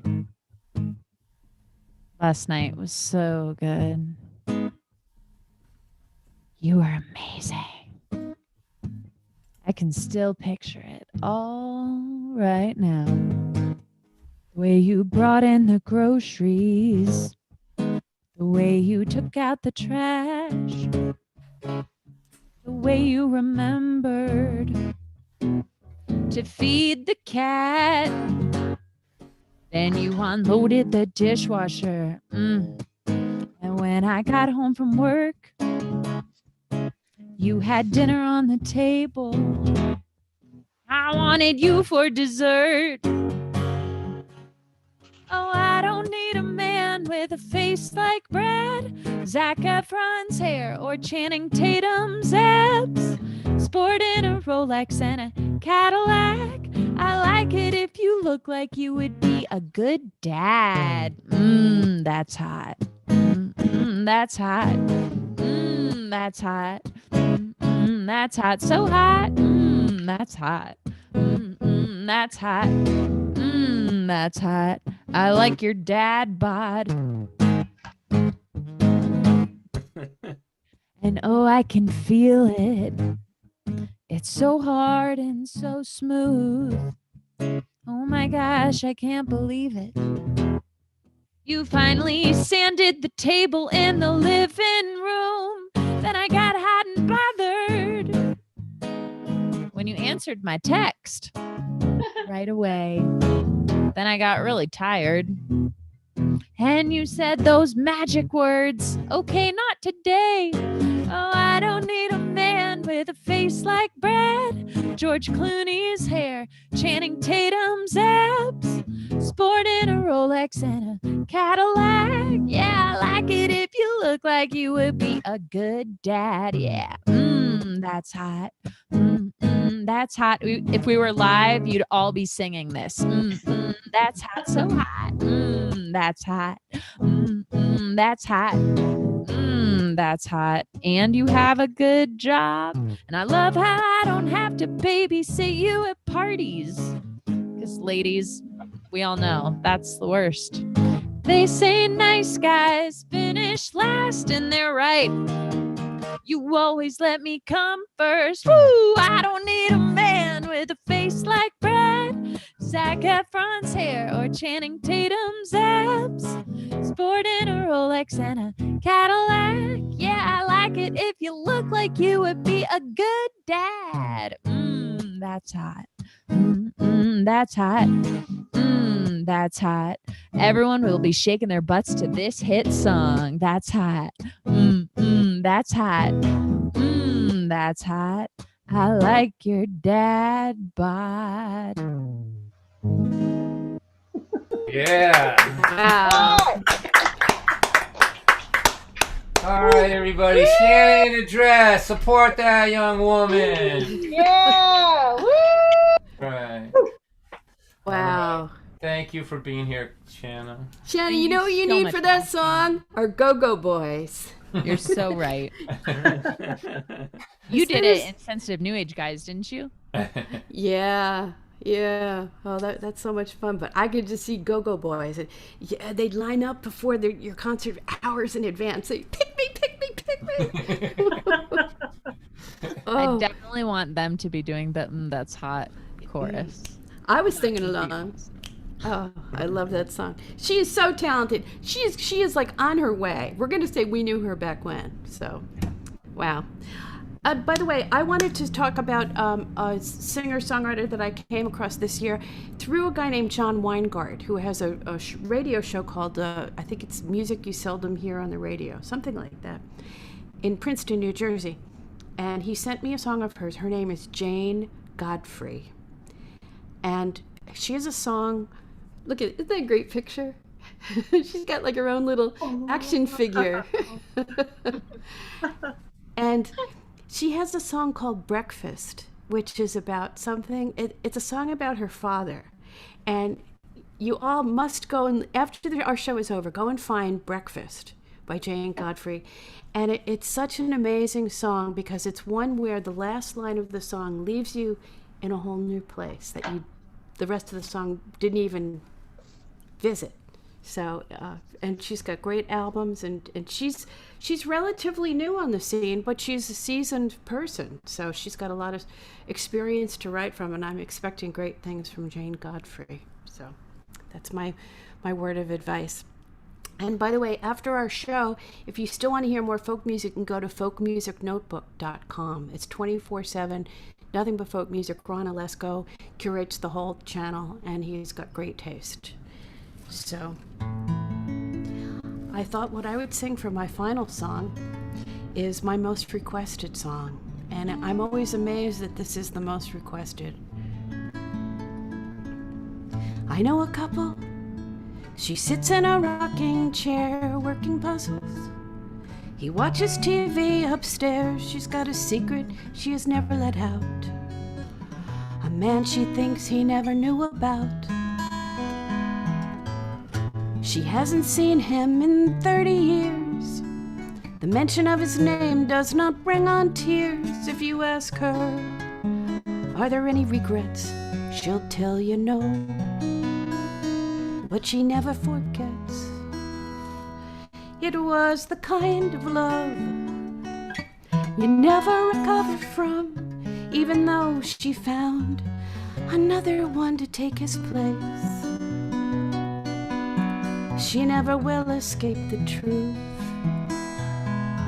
At times like this, when the moon is right, when the air is foggy like it is tonight, she'll think about what might have been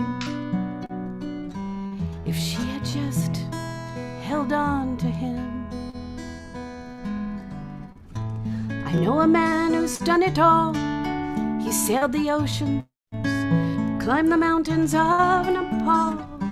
He lives high up on the avenue with a beautiful wife, lovely children too.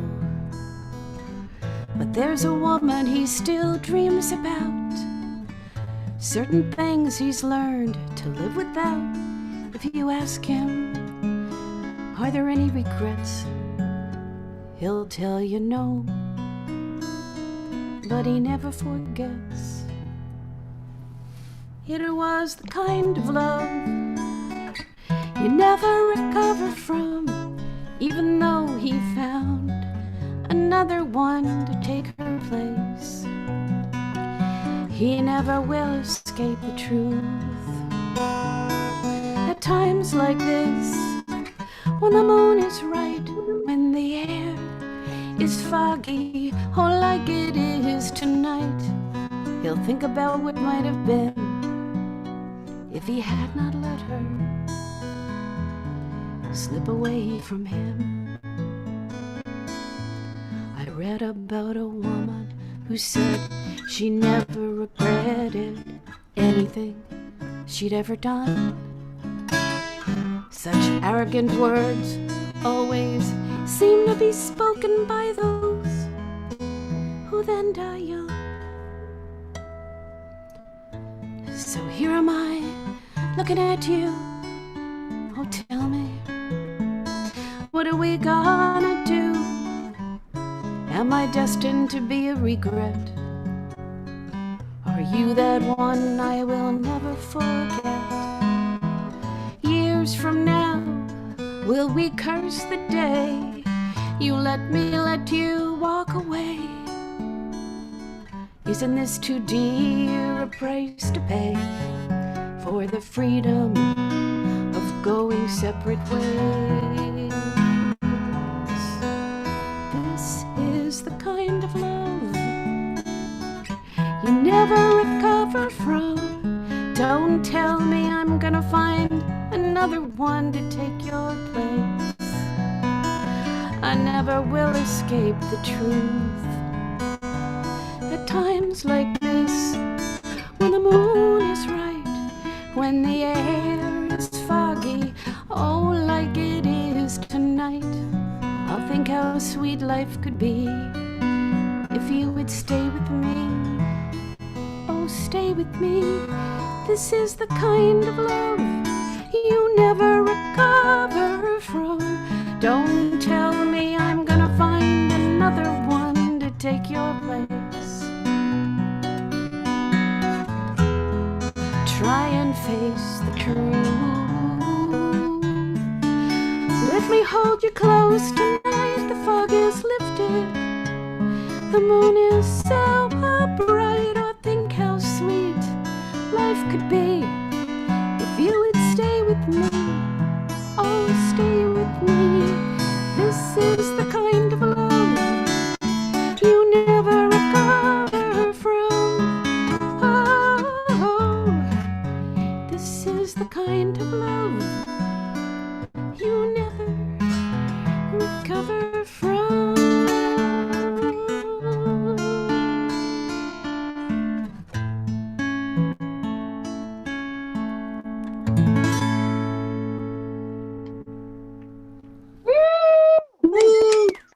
Beautiful. Thank you. Very beautiful. Thank you. I just wanted to say just a couple words before Jack does his next song.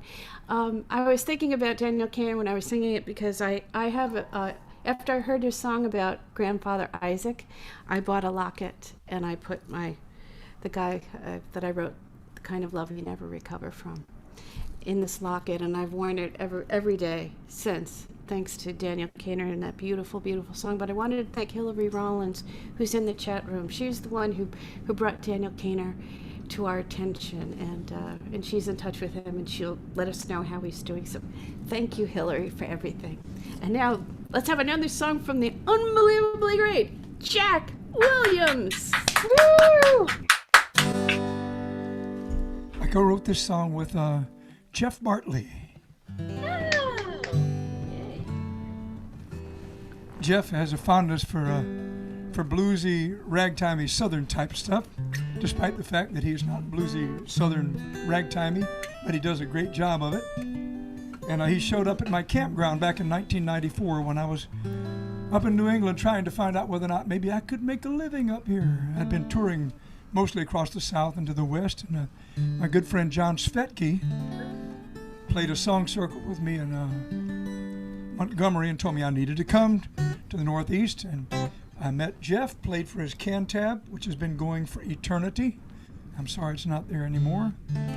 But Jeff came up and he said, let's play something real lighthearted and Southern in that tone. And I said, well, I can take care of both those things. What are you going to bring to the table, Jeff? And but we ended up starting the song, getting the whole thing going, and then by email adding verses. And even after he recorded it on his One Kind Word album, we never stopped writing verses. And now I think he, except for a couple of verses we have in common, I think he has his version, I have my version, and new verses just keep being born.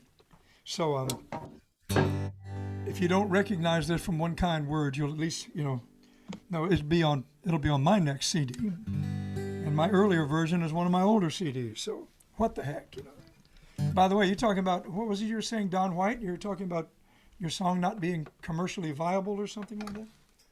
I've never believed in that. I've never written a song deliberately to try to make money from it. And because of that, Tom Jones recorded one of my songs in 1980. Despite my best efforts, and he made a crappy mess out of it too. But I enjoyed actually getting paid for someone recording a song. So here's the song that Jeff Bartley and I wrote.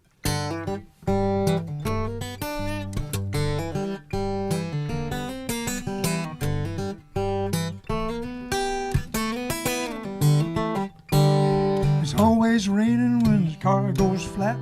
Dog comes in when you put out the cat. We're all getting older, no way around that. If it ain't one thing, it's gonna be another. Take a hold of my hand, let's run for cover. We're all alike, all alike. We all know the difference between wrong and right. We all put the baby in the cradle at night. We all need love, that's alright, we're all alike. Some are named Pedro and some are named Fritz. Some goes walking, some just sits. Some eats hash browns, some eat grits. There ain't a dime's bit of difference between left and right. If you got a stick of candy, everybody wants a bite. We're all alike, all alike. We all know the difference between wrong and right. We all put the baby in the cradle at night. We all need love, and that's all right. We're all alike.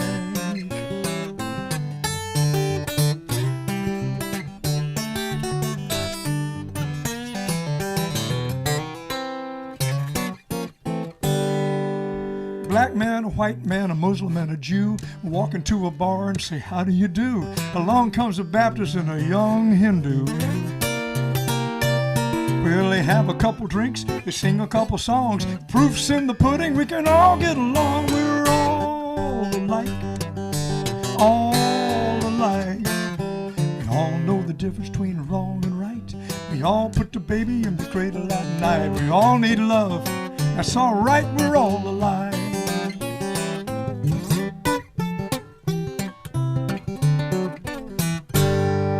Don't we get cold when the fire goes out?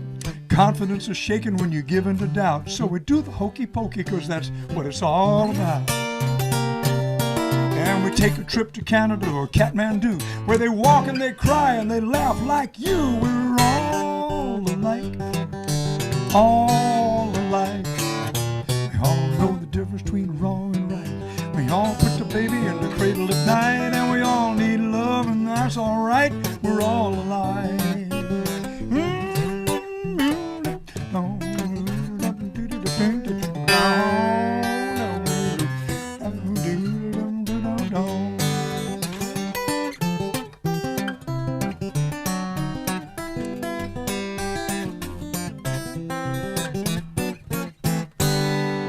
Red and yellow, black and tan, all the world's children must understand that it might be the fire or the frying pan. we can make it all better if we get together with an open heart and a willing hand. We're all alike. We all know the difference between wrong and right. All put the baby in the cradle at night. We all need love, and that's all right. We're all alive. I said we're all alive. We're all alive.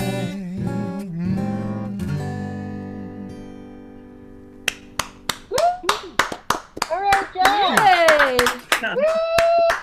Thank you so much, Jack Williams. Let's hear it for him, man. Wow. Hey. All right, Jack. All right, Chris. All right, we're gonna wind this thing down. Wait, Don.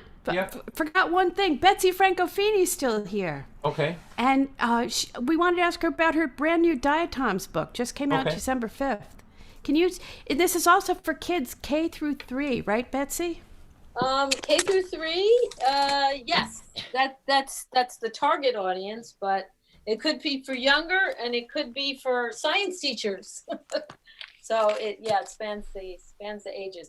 But just quickly, Christine's book Amoeba Hop, which I talked about earlier, showed you earlier, the diatoms are the jewels of the sea, so I used them as jewelry, and the bar stools and the bar itself and the cups from the Here's Mud in Your Eye bar in Amoeba Hop, Christine's song Amoeba Hop.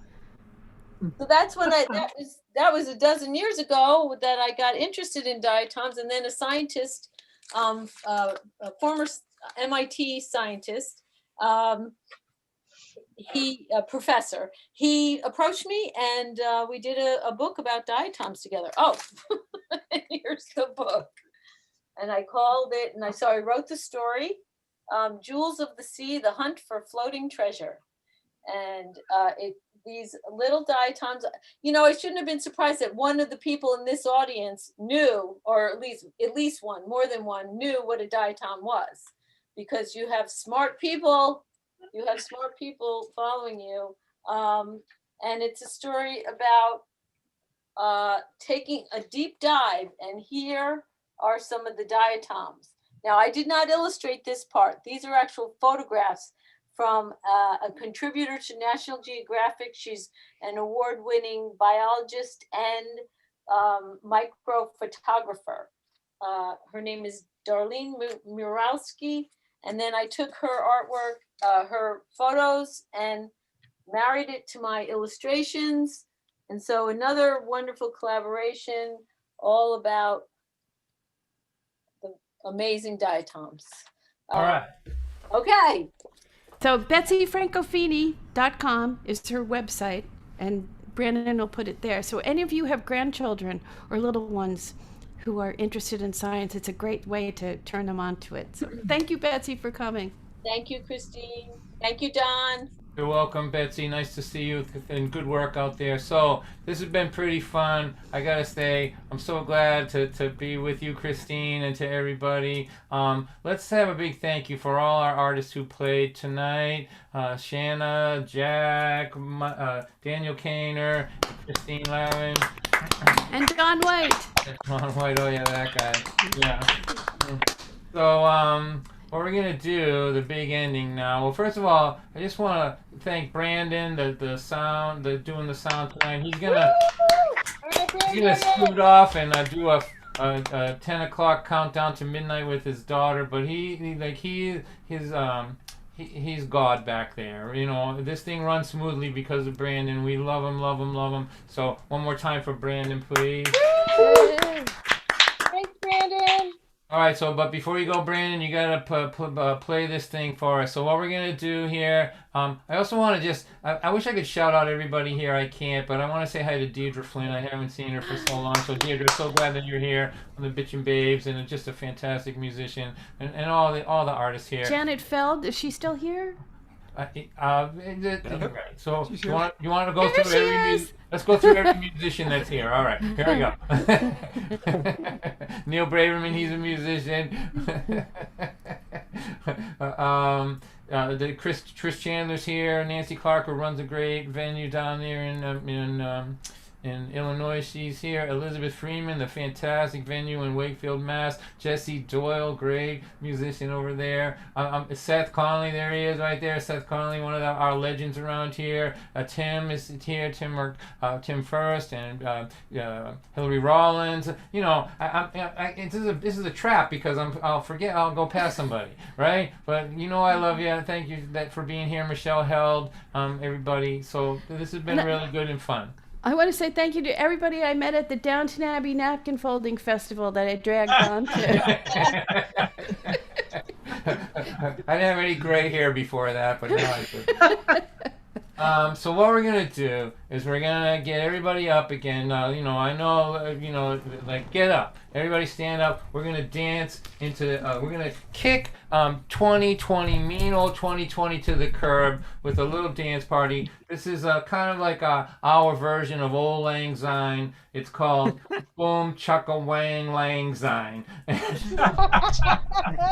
And we're watching you, so we want to see you all dance. And those of you on Facebook, we love you. You can dance over there too. And I know that you've been watching cat videos while we've been playing. I don't take it personally. Still, thanks for being there. And over here, YouTube, all you guys, thanks. You can dance too. But you guys here in the Zoom part, I'll be watching you. So pretend you're at a wedding and you don't care who's watching. And we're gonna do 2 minutes of Boom Chukka Wang Lang Syne and kill 2020. We're gonna hang around after. We don't. If you want to hang around and talk a little bit after, that's up to you. But this thing is ending right now. Thank you, everyone. Thanks, Don. Happy New Year. I love you, big mama, let me say that thing. Boom chukka wang wang, boom chukka wang. When I see you chukka wang, it makes me wanna sing. Boom chukka wang wang, boom chukka wang. Boom chukka wang wang, boom chukka wang. My mom wants me to read and try to use my brain, but I just wanna see my baby boom chukka wang. Boom chukka wang wang, boom chukka wang.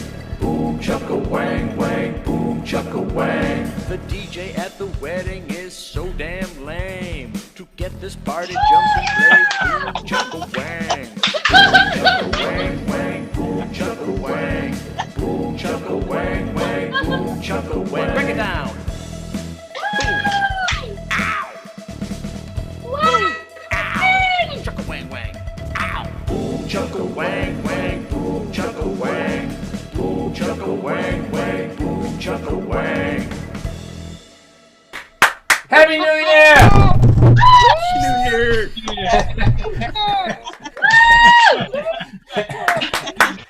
It's better than Guy Lombardo.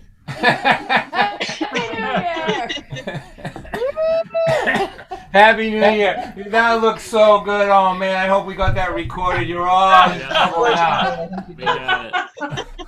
Smash my microphone with my baton. Good night, everybody. Good night, Don. Good night, Brandon. Happy New Year. Good night, everybody. Get better, Daniel Thanks, Cainer. everybody. We're rooting for you. Yeah, get better, Daniel. All right, so we don't just shut this off abruptly. We let you go one at a time because otherwise it's a very abrupt reminder that we're all alone. So we don't want to do that. I love you, Don. Bye. Let's say bye, Facebook and YouTube. Bye, Facebook. Bye, Chris. Bye, Don. Bye.